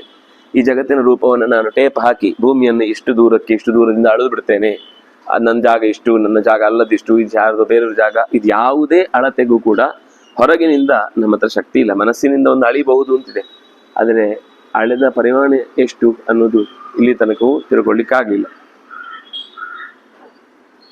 ಅಶ್ವತ್ಥಮೇನಂ ಸುವಿರೂಢ ಮೂಲಂ ಅಸಂಗಶ್ರೇಣ ಚಿತ್ವ ಅಧಶ್ಚೋರ್ಧ್ವಂ ಪ್ರಸೃತಾಸ್ತಸ್ಯ ಶಾಖಾ ಗುಣ ಪ್ರವೃದ್ಧ ವಿಷಯ ಪ್ರವಾಳಾ ಅಧಶ್ಚ ಮೂಲಾನ್ಯನುಸಂತತಾನಿ ಕರ್ಮಾನುಬಂಧೀನಿ ಮನುಷ್ಯಲೋಕೆ. ಅಧಶ್ಚ ಮೂಲಾನಿ ಅನುಸಂತತಾನಿ, ಮೇಲೆ ಕೆಳಗೆ ಎಲ್ಲಾ ಕಡೆಗಳಲ್ಲೂ ಓತಪ್ರೋತವಾಗಿ ಈ ಕರ್ಮ ಒಂದನ್ನೊಂದು ಹೆಣೆದುಕೊಂಡು ನಿಂತಿದೆ. ಅಂದ್ರೆ ಗುಣಗಳು ಹೆಣೆದಿವೆ, ಆ ಹೆಣೆದದ್ದು ಯಾವುದು ಅಂದ್ರೆ ಕರ್ಮಗಳು. ಹೆಣಿಲಿಕ್ಕೆ ಬೇಕಿರುವಂತಹ ಎಲಿಮೆಂಟ್ ಯಾವುದು ಅಂದ್ರೆ ಹೆಣಿಯುವುದು ಗುಣಗಳು, ಆದ್ರೆ ಹೆಣಿಲಿಕ್ಕೆ ಕಾರಣವಾದ ವಸ್ತುಗಳು ಯಾವುದು ಅಂದ್ರೆ ಕರ್ಮ. ಕರ್ಮ ಅನುಬಂಧೀನಿ, ಕರ್ಮಕ್ಕೆ ಅನುಗುಣವಾಗಿ ಅವನು ಈ ಕರ್ಮ ಮಾಡಿದ್ದಾನೆ, ಅದರಿಂದ ಅವನಿಗೆ ಈ ಗುಣ ಈಗ ಹೀಗೆ ಅವನನ್ನ ನಿದ್ದೆಗೆ ಜಾರಿಸಲಿ ಅಂತ ಏನ್ ಮಾಡಿದ್ರು ಆಮೇಲೆ ನಿದ್ದೆ ತಡಿಲಿಕ್ಕಾಗಲ್ಲ. ಇಲ್ಲ ಅವನೇನೋ ಒಂದು ಯಾರ್ದೋ ನಿದ್ದೆ ಹಾಳು ಮಾಡಿದ್ದಾನೆ, ಅವನಿಗೆ ನಿದ್ದೆ ಬರ್ತಾ ಇರುತ್ತೆ, ಆಗ ಪಕ್ಕದಲ್ಲಿ ಒಂದು 50 ಸೊಳ್ಳೆ ಕಿವಿ ಹತ್ರ ನಾದ ತರಂಗವನ್ನ ಸೃಷ್ಟಿಸಿ ಅವನನ್ನ ಮಲ್ಕೊಳ್ಳಿಕ್ಕೆ ಬಿಡಲ್ಲ. ಯಾರಿಗೂ ಹಿಂಸೆ ಮಾಡಿರ್ತಾನೆ, ಮಲಗುವಾಗ ಬಡ್ದು ಎಬ್ಬಿಸಿ ಕಿರಿಕಿರಿ ಮಾಡಿರ್ತಾನೆ, ಅದಕ್ಕೆ ಅವನನ್ನ ಅವುಗಳೇ ಎಲ್ಲ ಸೇರ್ಕೊಂಡು ಚೆನ್ನಾಗಿ ಎಬ್ಬಿಸಿ ನಿದ್ದೆಗೆ ಜಾರ್ಲಿಕ್ಕೆ ಬಿಡಲ್ಲ.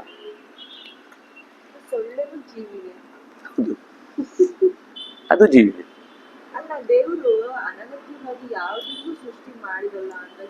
ಹೌದು, ನಮ್ಗೆ ಏನ್ ಗೊತ್ತಿದೆ ಸೊಳ್ಳೆ ಬಗ್ಗೆ ಜೀವನದಲ್ಲಿ? ಅದೇನ್ ಮಾಡುತ್ತೆ ಅಂತ ಏನಾದ್ರೂ ಗೊತ್ತಿದೆಯಾ ನಮ್ಗೆ? ನಮ್ಗೆ ತೊಂದರೆ ಆಗಿರೋದ್ರಿಂದ ಗೊತ್ತಿದೆ, ನಮ್ಗೆ ತೊಂದರೆ ಆಗಿರೋದ್ರಿಂದ ಅಷ್ಟು ಗೊತ್ತಿದೆ. ಅದು ಬಿಟ್ಟು ಏನೂ ಕಾರಣ ಇಲ್ಲದೆ ದೇವರು ಸೃಷ್ಟಿ ಮಾಡ್ಲಿಕ್ಕೆ ಸಾಧ್ಯವೇ ಇಲ್ಲ. ದೇವರ ಸೃಷ್ಟಿಯಲ್ಲಿ ಪ್ರತಿಯೊಂದಕ್ಕೂ ಅರ್ಥ ಇದೆ. ರೋಗ ಯಾಕೆ ಬರ್ಬೇಕು ಹೇಳಿ? ಜಾಸ್ತಿ ಆಗ್ಲಿ ಒಂದು. ಎರಡನೇದು, ನಮ್ಮ ಕರ್ಮ ಅನುಭವಿಸ್ಬೇಕು ಅಂದ್ರೆ ರೋಗ ಬರ್ಬೇಕಲ್ಲ. ಜಿರ್ಲೆನು ರೋಗಕ್ಕೆ ಕಾರಣ, ಅದು ಅಸ್ತಮ ಬರ್ಲಿಕ್ಕೆ ಪ್ರಧಾನ ಕಾರಣ.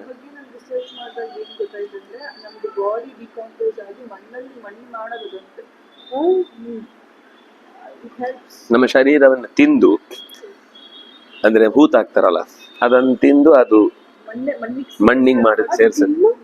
ಅಯ್ಯೋ, ನೀವು ಸ್ವಲ್ಪ ಸುಮ್ನೆ ಬಿಟ್ರೆ ನಿಮ್ಮ ಕೈ ತಿಂದ್ಬಿಡುತ್ತೆ ಅಲ್ಲಾಡದೆ ಇದ್ರೆ. ಹೌದು, ಕೆಟ್ಟ ಗಿಡ ಯಾಕೆಂದ್ರೆ ಗೊಬ್ಬರ ಆಗ್ಲಿಕ್ಕೆ.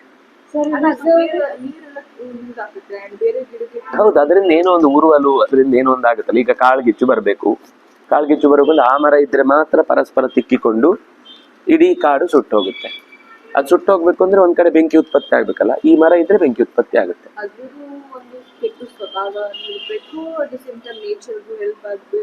ಎಲ್ಲ ಇರುತ್ತೆ. ಅದ್ ಬೇಕೇ ಬೇಕು. ಯಾವುದು? ಲಿಸರ್ಡ್. ಅದಕ್ಕೆ ಹೆಸರು ಏನ್ ಗೊತ್ತಾ ಸಂಸ್ಕೃತದಲ್ಲಿ? ಲಿಸರ್ಡ್ಗೆ ಗೃಹ ಶೋಧಿಕ ಅಂತ. ನಮ್ಮ ಮನೆಯ ಸುತ್ತ ನಮಗೆ ರೋಗ ತರುವಂತಹ ಸೊಳ್ಳೆ, ಆಮೇಲೆ ನೊಣ, ಆಮೇಲೆ ಇಂತಹ ಸಣ್ಣ ಪುಟ್ಟ ಹುಳ ಹುಪ್ಪಟೆಗಳನ್ನ ಅದು ತಿಂದು ಬಿಡುತ್ತೆ. ಆದ್ರಿಂದ ಅದಕ್ಕೆ ಹೆಸರೇ ಮನೆಯನ್ನ ಶುದ್ಧ ಮಾಡುವಂತದ್ದು ಅಂತ ಅದಕ್ಕೆ ಹೆಸರು. ಅದೇನೋ ಒಂದು ಯಾವ್ದೋ ಒಂದು ಕಡೆ ಮುಟ್ಟಿ ನಮಸ್ಕಾರ ಮಾಡಿದ್ದೇನೆ, ಎಲ್ಲ ಕಡೆ ಸೇರಿಸ್ಬಿಟ್ಟಿದೆ. ಮನೆಗೆ ರಕ್ಷೆ ಅದು. ಮನೆಯಲ್ಲಿದ್ರೆ ಅದು ಲೊಚಗುಡ್ತಾ ಇದ್ರೆ ನಾವ್ ಯಾವ ವಿಷಯ ಮಾತಾಡ್ತಿದ್ವು ಅದು ಹೌದು ಹೌದು ಹೌದು ಹೌದು ಹೌದು ಅಂತ ಹೇಳುತ್ತೆ. ಅದಕ್ಕೆ ಅರ್ಥ ಆಗುದಿಲ್ಲ, ಅದು ಸೂಚಕ ಅಷ್ಟೇ. ಅದಕ್ಕೆ ಏನ್ ಗೊತ್ತಿದೆ? ಅದು ಅದೇ ಹೊತ್ತಿಗೆ ಯಾಕೆ ಕೂಗಬೇಕು? ದೇವರು ಅದಕ್ಕಿಂತ ಹಿಂದೆ ಕೂಗಿಸ್ಬೋದಿತ್ತು, ಮುಂದೆ ಕೂಗಿಸ್ಬೋದಿತ್ತು. ಕೇವಲ ಒಂದು ಶಕುನ, ಸೂಚಿಸುವುದಷ್ಟೇ ಅದು.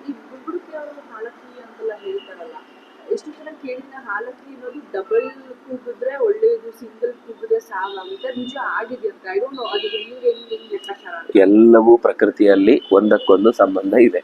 ನಮ್ಗೆ ಸಂಬಂಧ ಗೊತ್ತಿಲ್ಲ ಅಂದ ಮಾತ್ರಕ್ಕೆ ಅದು ವ್ಯರ್ಥ ಅಥವಾ ಅದಕ್ಕೇನು ಕಾರಣ ಇಲ್ಲ ಅಂತ ನಾವು ನಿರಾಕರಿಸಬಹುದು. ಬಿಟ್ರೆ ಪ್ರಕೃತಿಯಲ್ಲಿ ಅದಕ್ಕೆ ಯಾಕೆ ಬೇಕು? ಈಗ ನಾವು ನಿರಾಕರಿಸಿದ ತಕ್ಷಣ ನಾಳೆಯಿಂದ ಆ ಪದಾರ್ಥ ಇಲ್ಲದೆ ಹೋಗುತ್ತಾ?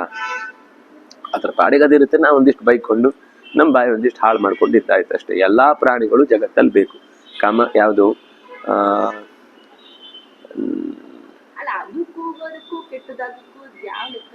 ನಾನು ಅದೇ ಹೇಳಿದೆ, ಅದೇ ಟೈಮಿಗೆ ಯಾಕೆ ಹೋಗ್ತು? ಮೊದ್ಲು ಕೂಗ್ಬೋದಿತ್ತಲ್ಲ. ಅದೇ ಹೇಳಿದ್ದು, ಆ ಟೈಮಿಗೆ ಕೂಗುತ್ತೆ ಅಂದ್ರೆ ಅದು ಅದಕ್ಕೋಸ್ಕರನೇ ಸೂಚನೆ ಇದು. ಹೌದು, ಸರಿ. ಈಗ ಮನುಷ್ಯನ ನೆಲೆಯಲ್ಲಿ ಜೀವಿಗಳ ಕರ್ಮಕ್ಕೆ ಸರಿಯಾಗಿ ಅದರ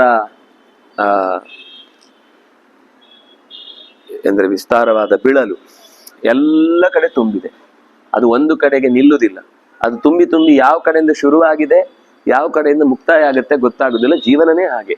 ನಾವು ಕರ್ಮದ ಬಗ್ಗೆ ಎಷ್ಟು ಲೆಕ್ಕಾಚಾರ ಮಾಡ್ಲಿಕ್ಕೆ ಹೋದ್ರೂ ಕೂಡ ಆ ಕರ್ಮ ಅನ್ನುವ ಒಂದು ಬಲೆ ಅದನ್ನು ಬಿಡಿಸ್ಲಿಕ್ಕೆ ಸಾಧ್ಯ ಇಲ್ಲ. ಅದು ಒಬ್ಬನಿಗೆ ಗೊತ್ತಾಗುದು, ಅವನೊಬ್ಬ ನೋಡ್ಕೋತಾನೆ. ಅದಕ್ಕೆ ಅವನಿಗೆ ಕರ್ಮಾಧ್ಯಕ್ಷ ಅಂತ ಹೆಸರು. ನಾವು ಹಿಂದೆ 8ನೇ ಅಧ್ಯಾಯದಲ್ಲಿ ಕಿಂಕರ್ಮ ಕಿಮಧ್ಯಾತ್ಮಂ ಅಂತ ಅಲ್ಲಿ ಮಾತು ಬಂದಾಗ, ಕರ್ಮ ಅಂದ್ರೆ ಏನು ಅಂದ್ರೆ ಇಡೀ ಜಗತ್ತಿನ ಸೃಷ್ಟಿಗೆ ಬೇಕಿರುವ ಹಿನ್ನೆಲೆ. ಅದು ಅವನಿಗೆ ಮಾತ್ರ ಗೊತ್ತಿರುದು, ಬೇರೆ ಯಾರಿಗೂ ಗೊತ್ತಿಲ್ಲ. ಈ ಕೆಲವೊಂದ್ ಸರ್ತಿ ಪಾಟಲ್ಲಿ ಗಿಡ ಮಣ್ಣನ್ನ ಮೀರಿ ಬೆಳೆದ್ರೆ, ಮಣ್ಣಿನ ವಸ್ತುಸ್ಥಿತಿಗಿಂತ ಜಾಸ್ತಿ ಬೆಳೆದ್ರೆ ನೀವು ಅದನ್ನು ತೆಗೆದ್ರೆ ಅದ್ರಲ್ಲಿ ಮಣ್ಣೇ ಇರೋದಿಲ್ಲ, ಬರೀ ಬೇರಿರುತ್ತೆ ಫುಲ್. ಆ ಬೇರನ್ನ ತುದಿ ಎಲ್ಲಿದೆ ಅಂತ ಹುಡುಕಿ, ಅದು ಹೀಗ್ ಬಂದು ಹೀಗೋಗಿ ಹೀಗೋಗಿ ಹೀಗೋಗಿ ಹೀಗೋಗಿ ಹೀಗೋಗಿ ಹೋಗಿ ನೀವು ನೀರಲ್ಲಿ ತೊಳೆದು ಎಷ್ಟು ಬಿಡಿಸಿ ನೋಡಿದ್ರು ಯಾವ್ದು ಶುರುವಿನಿಂದ ಬಂದ ಬೇರು, ಯಾರು ಆಮೇಲೆ ಬಂದ ಬೇರು ಗೊತ್ತಾಗಲ್ಲ. ಬರೀ ಒಂದು 10 ಇಂಚ್ ಅಗಲದ ಒಂದು ಪಾಟ್ ಅಲ್ಲಿ ನಮಗೆ ಬೇರಿನ ಮೂಲವನ್ನು ಹುಡುಕ್ಲಿಕ್ಕೆ ಆಗಲ್ಲ. ಇನ್ನು ಕಾಣದೇ ಇರುವ ಕರ್ಮದ ಗಂಟನ್ನ ನಾವು ಯಾವ್ಯಾವ ಜನ್ಮ ಜನ್ಮ ಜನ್ಮ ಜನ್ಮ, ಇದು ಒಂದು ಬರೀ ಒಂದು 10 ವರ್ಷದ್ದು, 10 ವರ್ಷನೂ ಅಲ್ಲ 10 ತಿಂಗಳಿದ್ದು ಬೇರುಗಳನ್ನೇ ಲೆಕ್ಕ ಹಾಕ್ಲಿಕ್ಕೆ ಆಗುದಿಲ್ಲ. 100 ಜನ್ಮದ ಕರ್ಮದ ಲೆಕ್ಕಾಚಾರವನ್ನ ಕರೆಕ್ಟಾಗಿ ಈ ಟೈಮಿಗೆ ಈ ವ್ಯಕ್ತಿಗೆ ಇಂಥದ್ದೇ ಒಂದು ಸುಖ ಸಿಗಬೇಕು ಅನ್ನೋದನ್ನ ಕರೆಕ್ಟಾಗಿ ಅದೇ ಟೈಮಿಗೆ ಒಬ್ಬ ಯಾರೋ ಬರ್ತಾನೆ, ಅವನು ಯಾರು ಅವನಿಗೆ ಕೊಡುದಿಲ್ಲ ಅಂದಾಗ್ಲೂ ಅವನು ಬಂದು ಇದ್ದಕ್ಕಿದ್ದ ಕೊಟ್ಟು ಹೋಗ್ತಾನೆ ಅವನಿಗೆ ಏನ್ ಬೇಕು ಆ ಪದಾರ್ಥವನ್ನು. ಆ ವ್ಯಕ್ತಿಗೆ ಇವನು ಯಾರು ಅಂತಾನೂ ಗೊತ್ತಿರುವುದಿಲ್ಲ ಎಷ್ಟೋ ಸಲ.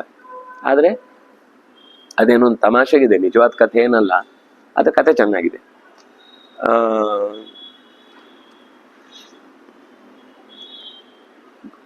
ಯಾರ್ದು ನಾರಾಯಣನ ಭೇಟಿಗೆ ಅಂತ ಯಮ ಬರ್ತಾನಂತೆ.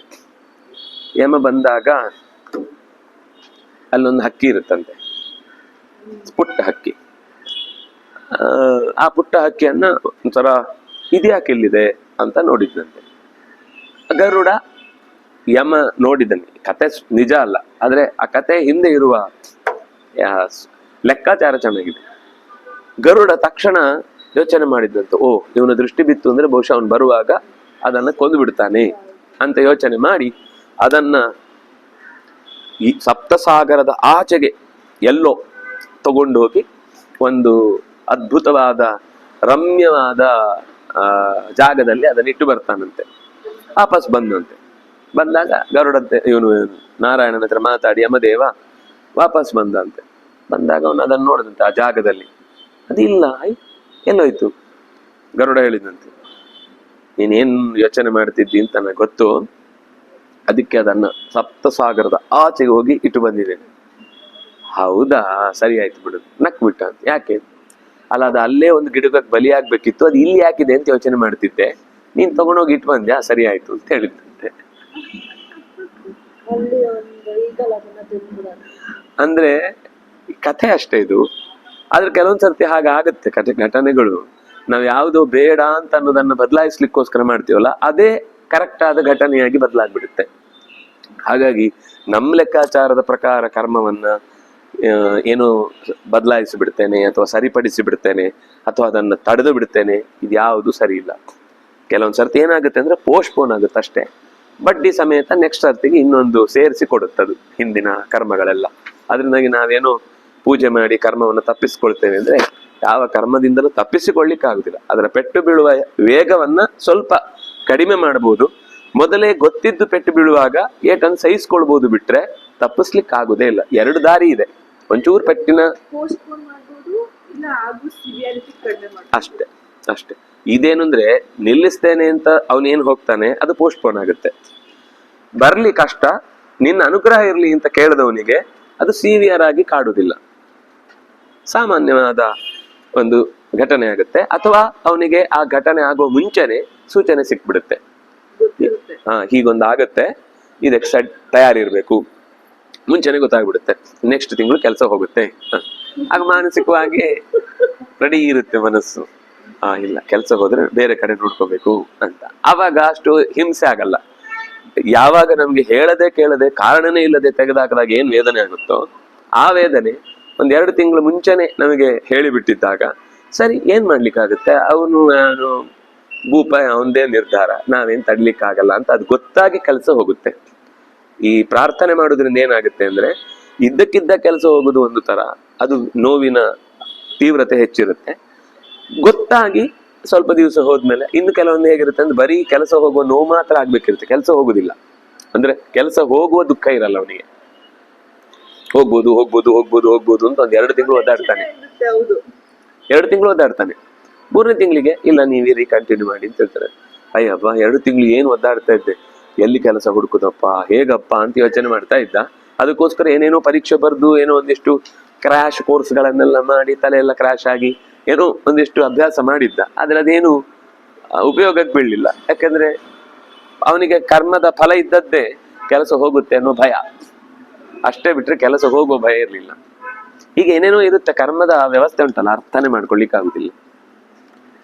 ಈ ಮರದ ರೂಪವನ್ನ ಅಥವಾ ಈ ಜಗತ್ತಿನ ವ್ಯವಸ್ಥೆಯನ್ನ ಸುಲಭದಲ್ಲಿ ತಿಳ್ಕೊಳ್ಳಿಕ್ಕಾಗುದಿಲ್ಲ. ತಿಳಿದ್ರೆ ಅದನ್ನು ಕತ್ತರಿಸುವುದು ಸುಲಭ ಆಗ್ಬಿಡುತ್ತೆ. ಈ ಗಂಟು ಬಿದ್ದಿದ್ರೆ ಹಗ್ಗ, ಅದ್ರ ತುದಿಯಲ್ಲಿದೆ ಅಂತ ಗೊತ್ತಾಗ್ಬಿಟ್ರೆ ಆ ತುದಿಯನ್ನೇ ಹಿಡ್ದು ಹಿಡ್ದು ಹಿಡ್ದು ಹಿಂದಕ್ಕೆ ಮಾಡಿ ಮಾಡಿ ಮಾಡಿ ಮಾಡಿ ಮಾಡಿ ಗಂಟು ಬಿಡಿಸೋದು. ತುದಿನೇ ಕಾಣದಿದ್ರೆ ಇಡೀ ಇನ್ನು ಬಿಡಿಸ್ಲಿಕ್ಕೆ ಹೋದ್ರಂತೆ 2 ಗಂಟೆ 10 ಗಂಟೆ 100 ಗಂಟೆ ಆಗಿ ಜಾಸ್ತಿ ಆಗುತ್ತೆ. ಈ ಜಗತ್ತು ಅನ್ನೋ ಗಂಟು ಬಿಡಿಸ್ಲಿಕ್ಕೆ ಆಗದ ಕಗ್ಗಂಟು, ಅದರ ತುದಿಯಲ್ಲಿದೆ ಕೊನೆಯಲ್ಲಿದೆ ಅಂತ ಗೊತ್ತಿಲ್ಲ. ಆದ್ರಿಂದ ಹಿಂದೆ ಹೇಳಿದ್ದು ಅವ್ಯಯ ಅಂತ, ಅದು ನಾಶ ಆಗುದಿಲ್ಲ, ಮತ್ತೆ ಅದಕ್ಕೆ ತುದಿ ಮೊದಲು ಗೊತ್ತಾಗುದಿಲ್ಲ. ನ ಅಂತಹ ನಚ ಆದಿ ನಚ ಸಂಪ್ರತಿಷ್ಠ, ಅದು ಒಂದೇ ತರನೂ ಇರುವುದಿಲ್ಲ, ಅದಕ್ಕೆ ತುದಿಯೂ ಇಲ್ಲ ಕೊನೆಯೂ ಇಲ್ಲ. ಇದಕ್ಕೆ ಅಶ್ವತ್ಥ ಅಂತ ಕರೀತಾರೆ. ಆದ್ರೆ ಸುವಿರೂಢಂ,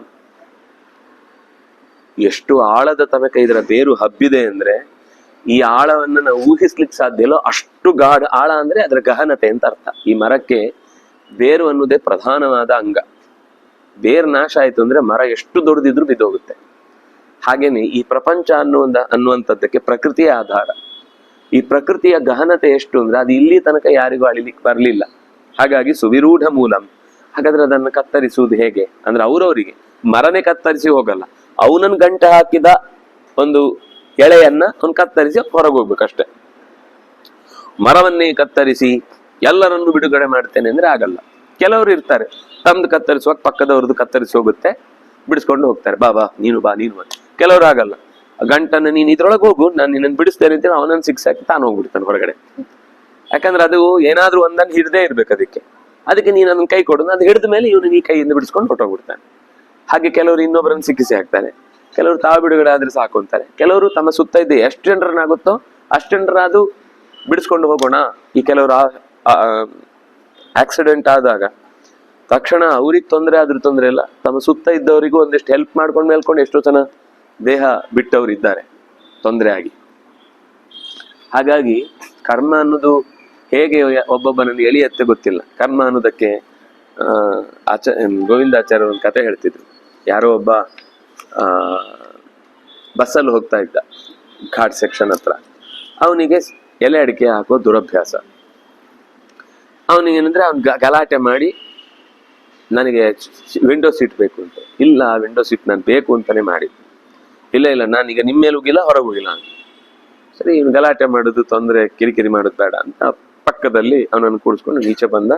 ಸುಮ್ಮನಾದ. ಅವನು ಕೂತು ಒಂದು 10 ನಿಮಿಷದ ಒಳಗೆ ಒಂದು ಕಡೆ ಅದು ಟರ್ನ್ ಆಗುವಾಗ ಆ ಮೇಲಿನ ಒಂದು ಮರ ಕುಸಿದು ಬಿದ್ದ ಅದರದ್ದೊಂದು ಟೊಂಗೆ ಹೀಗೆ ತಿರುಗಿದ್ದಿದ್ರಿಂದ ಅವನು ಬಸ್ಸು ಹೋಗುವಾಗ ಅವನು ಎದೆಗೆ ತಿವುದು ಹೋಯ್ತು. ಹೌದಾ? ಯಾರೋ ಒಬ್ಬ. ಒಟ್ಟಂತೂ ಹೇಗಿರುತ್ತೆ ಅಂದ್ರೆ ಅವನ ಕರ್ಮ ಎಳೆಯುವುದು ಅಂದ್ರೆ ಅವನು ಎಲ್ಲಡಿಕೆ ಹಾಕೋ ದುರಭ್ಯಾಸವೇ ಅವನ ಕರ್ಮ ಆಯ್ತು. ಅವನ ಕರ್ಮದ ಬೇರು ವಿಷ ಅವನನ್ನ ಸುಟ್ಟು ಬಿಡ್ತು.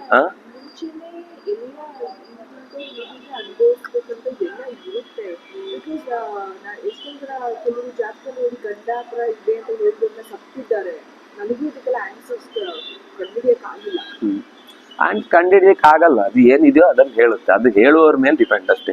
ಹೇಳುವವರಿಗೆ ಸರಿಯಾಗಿ ಅದರ ಹಿನ್ನೆಲೆ ಗೊತ್ತಿದ್ರೆ ಅವ್ರು ಹೇಳ್ದಾಗಿರುತ್ತೆ. ಕೆಲವೊಂದ್ಸಲ ಏನಂದ್ರೆ ಯಾವತ್ತೋ ಒಂದ್ ದಿವ್ಸ ಯಾರಾದ್ರೂ ಅವ್ರು ಪ್ರಾಣ ಬಿಡ್ಲೇಬೇಕು, ಇವನೊಂದು ಹೇಳಿದ್ಮೇಲೆ ಅದು ಅವ್ಯವಸ್ಥೆ ಆಯ್ತು ಅಂತ ಅನ್ಸುತ್ತೆ ಅಷ್ಟೇ.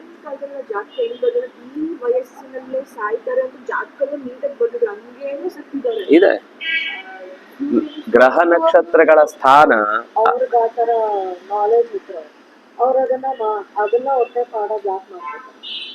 ಅದೇ ಹೇಳಿದ್ದು, ಹೊಟ್ಟೆ ಪಾಡಾಗಿ ಮಾಡ್ಕೊಂಡವ್ರಿಗೆ ಅಷ್ಟು ಚೆನ್ನಾಗಿ ಹೇಳ್ಲಿಕ್ಕೆ ಬರಲ್ಲ. ಯಾರದನ್ನ ಇಷ್ಟಪಟ್ಟು ಮಾಡ್ತಿರ್ತಾರೋ ಇಷ್ಟ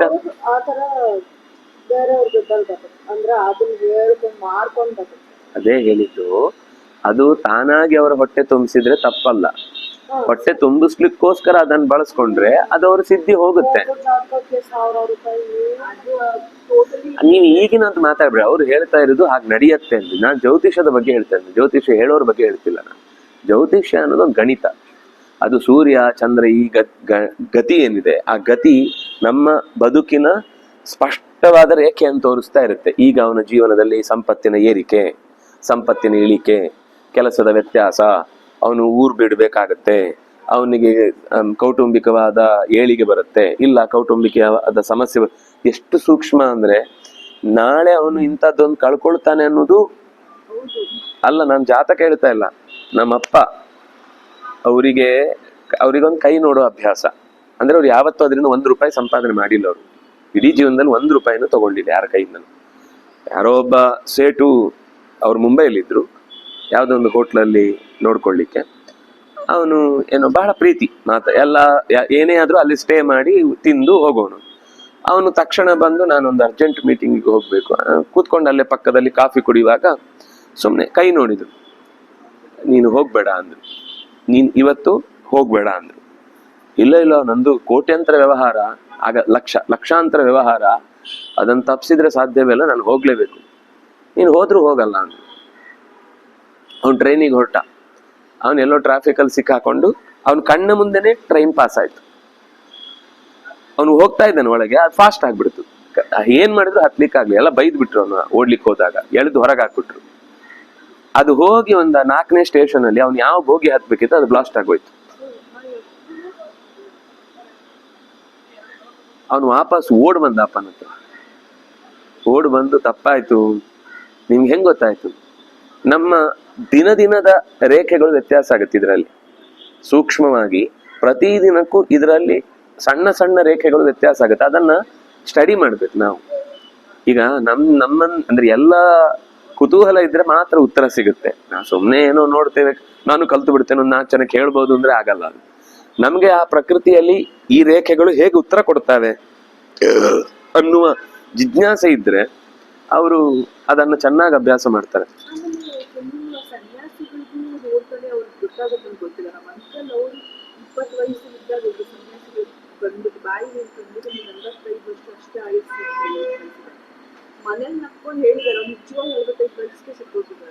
ಅಲ್ಲ, ಅದೇನ್ ಗೊತ್ತಾ, ಕೆಲವ್ರದ್ದು ಸಿದ್ಧಿ. ಅವ್ರು ಹೇಳಿದ್ಮೇಲೆ ಆ ಮಾತನ್ನು ಪ್ರಕೃತಿ ನಡೆಸುತ್ತೆ. ಇಲ್ಲ ಕೆಲವೊಂದ್ ಸರ್ತಿ ಪ್ರಕೃತಿ ಅವ್ರ ಬಾಯಲ್ಲಿ ಅಂತ ಮಾತು ಹೇಳಿಸುತ್ತೆ. ಅವರಿಗೆ ಶಾಸ್ತ್ರಜ್ಞಾನ ಇಲ್ಲದೆ ಇರ್ಬೋದು, ಆದ್ರೆ ಮಂತ್ರ ಸಿದ್ಧಿ ಇರುತ್ತೆ. ಅಥವಾ ಆ ವ್ಯಕ್ತಿಯನ್ನು ನೋಡಿದಾಗ ಒಳಗಿನಿಂದ ಯಾರೋ ಇವನ ಬಗ್ಗೆ ಹೀಗೆ ಅಂತ ಅವ್ರಿಗೊಂದು ಸ್ಫುರಣೆಯಾಗಿ ಹೊರಟು ಹೋಗುತ್ತೆ. ಅದು ಅವರಿಗೂ ಗೊತ್ತಿರಲಿಲ್ಲ. ಅವರು ಅದು ಅವರ ಕಂಟ್ರೋಲ್ ಇರಲಿಲ್ಲ, ಅವ್ರು ಹೇಳ್ಬಿಡ್ತಾರೆ ಟಕ್ ಅಂತ. ಈಗ ಆ ಧೀರೇಂದ್ರ ಕೃಷ್ಣ ಶಾಸ್ತ್ರಿ ಅವರ ಇದ್ರಲ್ಲಿ ಅವ್ರು ಹೇಳುವಾಗ ಹಾಗೆ ಹೇಳುದು, ನನಗೆ ಆ ಹೊತ್ತಿಗೆ ತೋಚತ್ತೆ, ನಾನೇನು ಯೋಚನೆ ಮಾಡಿ ಹೇಳಲ್ಲ. ಅವರ ಜಪ ಅನುಷ್ಠಾನ ಅದೆಲ್ಲ ನನಗೆ ಆ ವ್ಯಕ್ತಿಯನ್ನು ನೋಡಿದಾಗ ಇವನಿಗೆ ಇಂಥ ಸಮಸ್ಯೆ ಇದೆ, ಅದಕ್ಕೋಸ್ಕರ ಆ ವ್ಯಕ್ತಿ ಹತ್ರ ಪ್ರಶ್ನೆ ಕೇಳುವ ಮುಂಚೆ ಆ ವ್ಯಕ್ತಿ ಬಂದು ಕೂತ ತಕ್ಷಣ ಬರೆದು ಬಿಡ್ತಾರೆ. ಅವನ ಹತ್ರ ಒಂದು ಮಾತಾಡಲ್ಲ. ಅಥವಾ ಅವನು ಎಲ್ಲಿಂದ ಬಂದಿದ್ದಾನೆ ಅಂತ ಯಾರೋ ಮೊದಲೇ ಇಂಟರ್ವ್ಯೂ ಮಾಡಿ ಬಂದು ಗುರುಗಳಿಗೆ ಹೇಳುವುದೂ ಇಲ್ಲ. ಆ ವ್ಯಕ್ತಿಯನ್ನ ಅಕಸ್ಮಾತ್ ಆಗಿ 4-6 ಲಕ್ಷದ ಮಧ್ಯದಲ್ಲಿ ಒಬ್ಬರನ್ನು ಕರೆದು ಅವನನ್ನು ಕೂಡಿಸಿ ಅವ್ರ ಬಗ್ಗೆ ಬರೀತಾರೆ. ಈ ವ್ಯಕ್ತಿ ಇಂಥ ಆಟದ ಇದ್ರ ಬಗ್ಗೆ ಏನೋ ದುಡ್ಡು ಕಳ್ಕೊಂಡಿದ್ದಾನೆ, ಅದನ್ನ ಹೇಗೆ ವಾಪಸ್ ಪಡಿಬೇಕು ಅಂತ ಇಲ್ಲಿಗೆ ಬಂದಿದ್ದಾರೆ.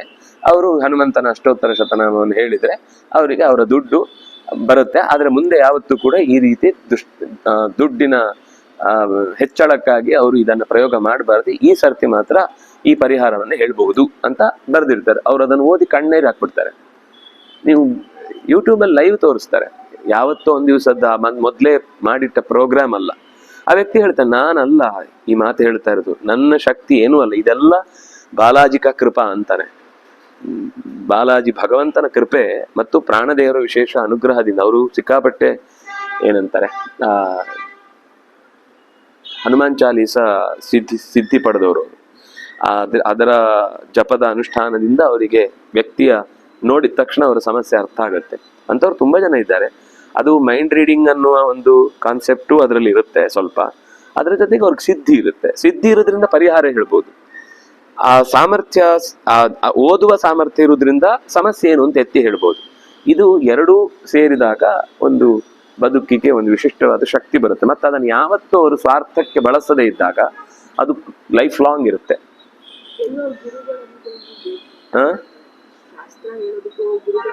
ಹೌದು, ಅವರ ಗುರುಗಳ ಅನುಗ್ರಹ ಬೇಕು, ಅವರಿಗೆ ತಪಸ್ಸಿನ ಸಿದ್ಧಿ ಇರಬೇಕು, ಅವರ ಜೀವನದಲ್ಲಿ ಅಂತ ಆದರ್ಶಗಳಿಗೆ ಜಾಗ ಇರಬೇಕು, ಅವ್ರ ಕಷ್ಟದಲ್ಲಿದ್ದವರಿಗೆ ಸಹಾಯ ಮಾಡ್ತೇನೆ ಎನ್ನುವಂತಹ ಸಾತ್ವಿಕವಾದ ಪ್ರಜ್ಞೆ ಇರಬೇಕು.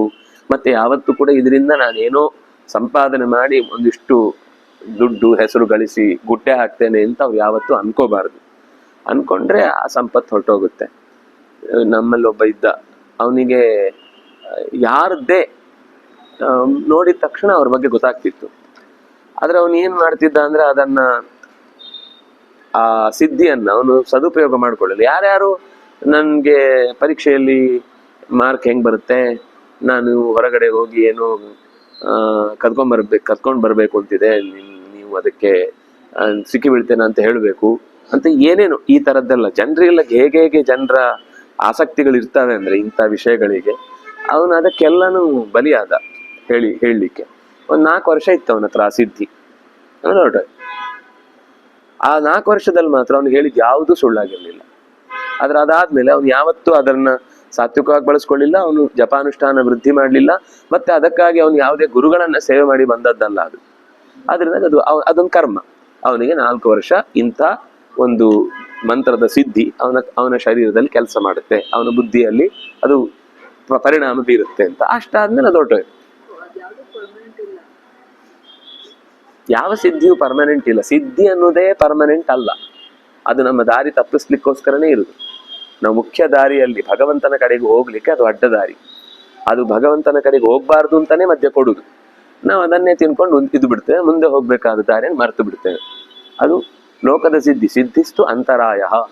ಸಿದ್ಧಿ ಅನ್ನೋದು ಯಾವತ್ತೂ ಕೂಡ ಅಲ್ಲಲ್ಲ, ಅದು ಹೇಗೆ ಅಂದ್ರೆ ಸೂಚನೆ ಬರುತ್ತೆ, ನೀನ್ ಬಳಸ್ಬೇಕು ಅಂತ ದೇವರಿಂದನೇ, ಅವಾಗ ಬಳಸ್ತಾರೆ ಹೊರತು ನಾನ್ ಬಳಸ್ಬೇಕು ಅಂತ ಅವನು ಯೋಚನೆ ಮಾಡಿ ಯಾವತ್ತೂ ಬಳಸಲ್ಲ.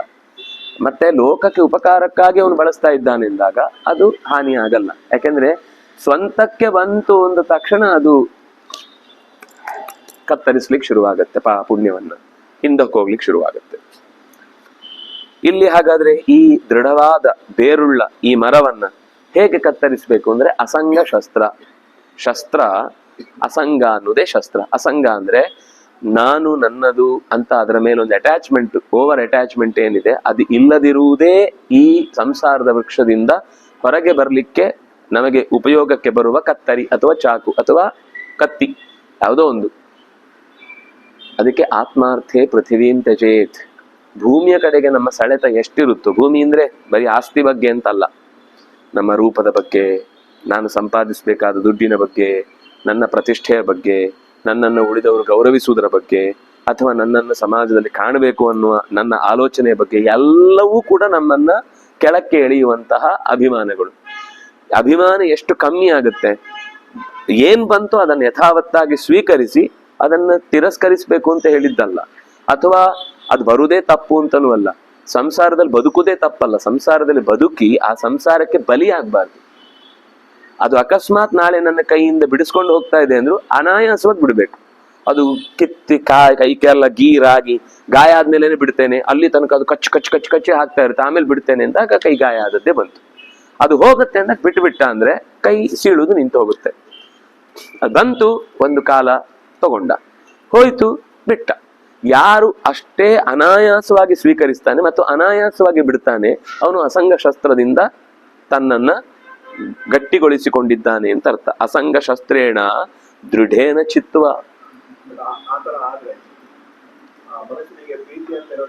ಇಲ್ಲ, ಪ್ರೀತಿ ಇರುವುದಿಲ್ಲ ಅಂತಲ್ಲ, ಇದು ದೇವರು ಕೊಟ್ಟ ಸಂಪತ್ತಾದ್ರಿಂದ ಅದರ ಬಗ್ಗೆ ಗೌರವ ಇರ್ಲೇಬೇಕಲ್ವಾ. ದೇವರು ಕೊಟ್ಟದ್ದಾದ್ರಿಂದ ನೋಡ್ಕೊಳ್ಬೇಕು. ದೇವರು ವಾಪಸ್ ತಗೋತಾ ಇದ್ದಾನೆ ಅಂದ್ರೆ ಸುಮ್ನೆ ಇರ್ಬೇಕು.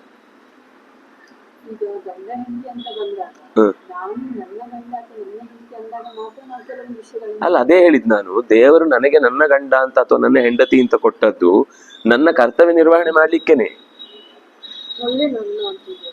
ಹೌದು, ನನ್ನ ಅಂತಂದ್ರೆ ಸಂಬಂಧಪಟ್ಟಿದ್. ನನ್ನ ಅಂತಂದ್ರೆ ಯಾವತ್ತೂ ಜೀವಮಾನದಲ್ಲಿ ಬಿಟ್ಟೇ ಹೋಗದ ಫೆವಿಕಾಲ್ ಗಮ್ ಹಾಕಿದ್ದು ಅಂತ ಅರ್ಥ ಅಲ್ಲ. ಈಗ ಇರುವ ತನಕ ನಮ್ಗೆ ಸಮಾಜ ಶಾಸ್ತ್ರದ ಪ್ರಕಾರ ನೀವಿಬ್ರು ಜೊತೆಯಾಗಿರ್ಬೇಕು ಅಂತ ಒಪ್ಪಿಗೆ ಕೊಟ್ಟಿದೆ. ಆದ್ರಿಂದ ನನ್ನ ಅದು ಯಾವತ್ತು ಆ ಶಾಸ್ತ್ರದ ವ್ಯವಸ್ಥೆಯಲ್ಲಿ ದೇಹ ತ್ಯಾಗ ಆದ್ರೆ ನನ್ನ ಎಲ್ಲಿದೆ ಹೋಯ್ತು, ಆವಾಗ ಅದನ್ನ ಬಿಟ್ಟು ಬಿಡ್ಬೇಕು. ನಾನೇನ್ ಕಿತ್ತು ಬಿಸಾಕಿದ್ದಲ್ಲ. ಅದಾಗಿ ಕಿತ್ತೋಯ್ತು ಅಂದಾಗ ಬಿಟ್ಬಿಡ್ಬೇಕು. ಅದಾಗೆ ಬಂದು ಕೂಡ್ತಾ ಇದೆ, ಸರಿ ಅದ್ರ ಜೊತೆಗೆ ಸ್ವಲ್ಪ ಇರಬೇಕು ಅಂತ ಇದೆ, ಅದು ಭಗವಂತನ ಸಂಕಲ್ಪ, ಅದಕ್ಕೋಸ್ಕರ ಇದ್ದೇನೆ. ಪ್ರೀತಿ ಇರುತ್ತೆ, ಯಾಕಂದ್ರೆ ದೇವರು ಕೊಟ್ಟದ್ದಲ್ವಾ. ದೊಡ್ಡವರು ಕೊಟ್ಟದ್ದನ್ನು ನಾವು ಎಷ್ಟು ಭಕ್ತಿಯಿಂದ ಅದನ್ನ ನೋಡ್ಕೊಳ್ತೀವಿ. ಆಮೇಲೆ ವಾಪಸ್ ಕೊಡು ಅಂದಾಗ ಅಷ್ಟೇ ಪ್ರೀತಿಯಿಂದ ವಾಪಸ್ ಕೊಟ್ಬಿಡ್ತೀವಿ. ದೇವರು ನೀವು ಕೊಟ್ಟಾದ್ಮೇಲೆ ವಾಪಸ್ ತಗೊಳ್ಳೋದಂದ್ರೆ ಏನು ಅಂತ ಜಗಳ ಆಡ್ತೀವ.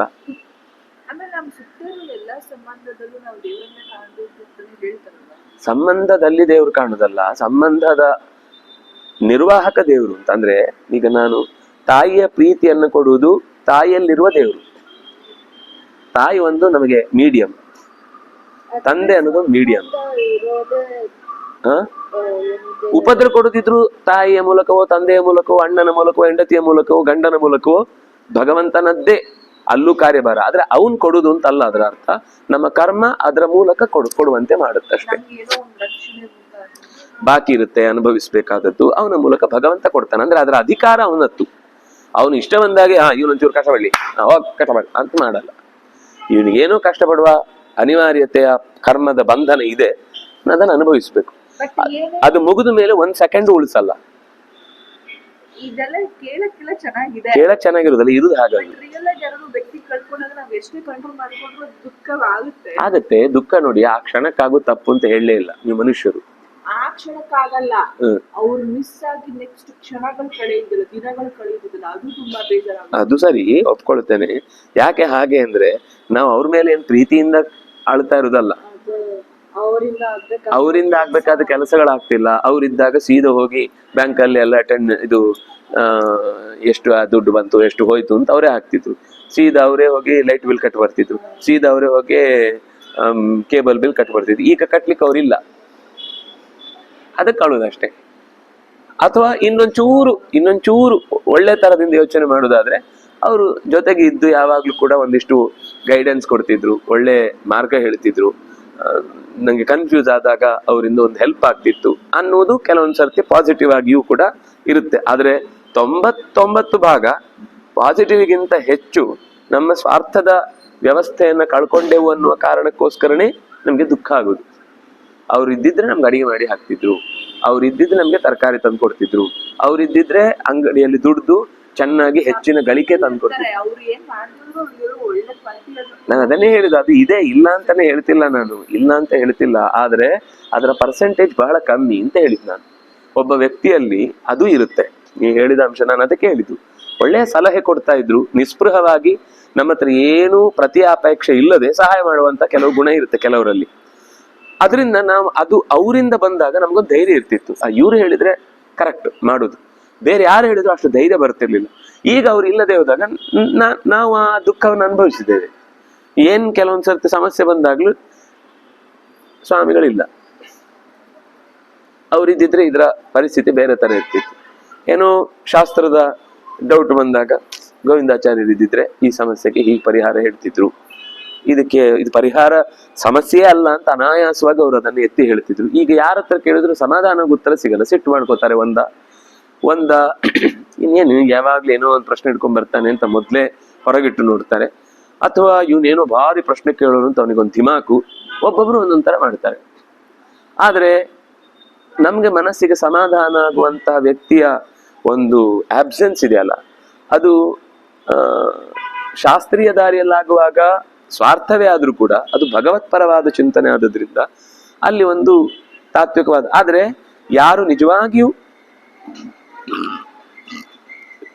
ಅಥವಾ ಶಾಸ್ತ್ರಜ್ಞಾನ ಇದ್ದು ಅವನು ನಡ್ಕೊಳ್ಳುದಾದ್ರೆ ಅದನ್ನು ಒಪ್ಕೊಳ್ತಾನವನು, ಒಪ್ಕೊಳ್ಬೇಕು, ಅದು ಅನಿವಾರ್ಯವೇ.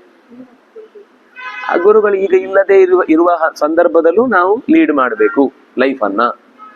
ಇಡೀ ಕೊನೆಯ ತನಕ ನಾವು ಮುದುಕರಾಗಿ ಹಲ್ ಬೀಳೋ ತನಕ ಅವ್ರು ಇರ್ತಾರ? ಇರಲ್ಲ. ಅದು ಗೊತ್ತಿರ್ಲೇಬೇಕಲ್ವಾ. ಇದೇ ನಮ್ಗೆ ಗುರುಗಳು ಹೇಳಿದ್ದು. ಅವ್ರು ಅದಕ್ಕಿಂತ ಮುಂಚೆನೆ ಒಂದು 15 ವರ್ಷಕ್ಕಿಂತ ಮುಂಚೆನೆ ನಾನು ವೃಂದಾವನ ಆದ್ಮೇಲೆ ಅಂತ ಪ್ರತಿ ಸರ್ತಿ ಕಿವಿ ಕೇಳುವಂಗ್ ಬೇಕು ಅಂತ ಹೇಳೋರು. ನಾವಾಗ ಸ್ವಾಮಿ ನೀವು ಅದೆಲ್ಲ ಮಾತಾಡ್ಬಿಡಿ, ಸತ್ಯ, ನಾಳೆ ನೀವು ಅದನ್ನು ಅನುಭವಿಸ್ಲೇಬೇಕು. ನಾನು ಇಲ್ಲದೆ ಇರುವ ಸಮಯ ಬಂದಾಗ ನೀವು ಅದನ್ನು ಯಶಸ್ವಿಯಾಗಿ ಆ ಕಾರ್ಯ ವ್ಯವಸ್ಥೆಯನ್ನ ಮುಂದುವರಿಸ್ಬೇಕು, ನೀವು ಮಾಡ್ತಿರಲ್ವಾ ಅಂತ ಕೇಳಿ ಆ ವಿಷಯಕ್ಕೆ ನಮ್ಮನ್ನ ತಯಾರು ಮಾಡ್ತಿದ್ರು. ಸಾವು ಅನ್ನೋದು ಅನಿವಾರ್ಯ, ಎಲ್ಲರಿಗೂ ಇದೆ, ಅದನ್ನ ಯಾರೂ ತಪ್ಪಿಸ್ಲಿಕ್ಕೆ ಆಗುದಿಲ್ಲ. ಅವ್ರು ನಿಜವಾಗ್ಲೂ ನಮ್ಗೆ ಸಾಯಲು ಕಲಿಯಿರಿ ಅಂತ ಅನ್ನೋ ಹಾಗೇನೆ ಬದುಕಿಸಿದ್ದು. ಬದುಕು ಅನಿವಾರ್ಯ ಅದು. ಯಾವುದು ಶಾಶ್ವತ ಅಲ್ಲ.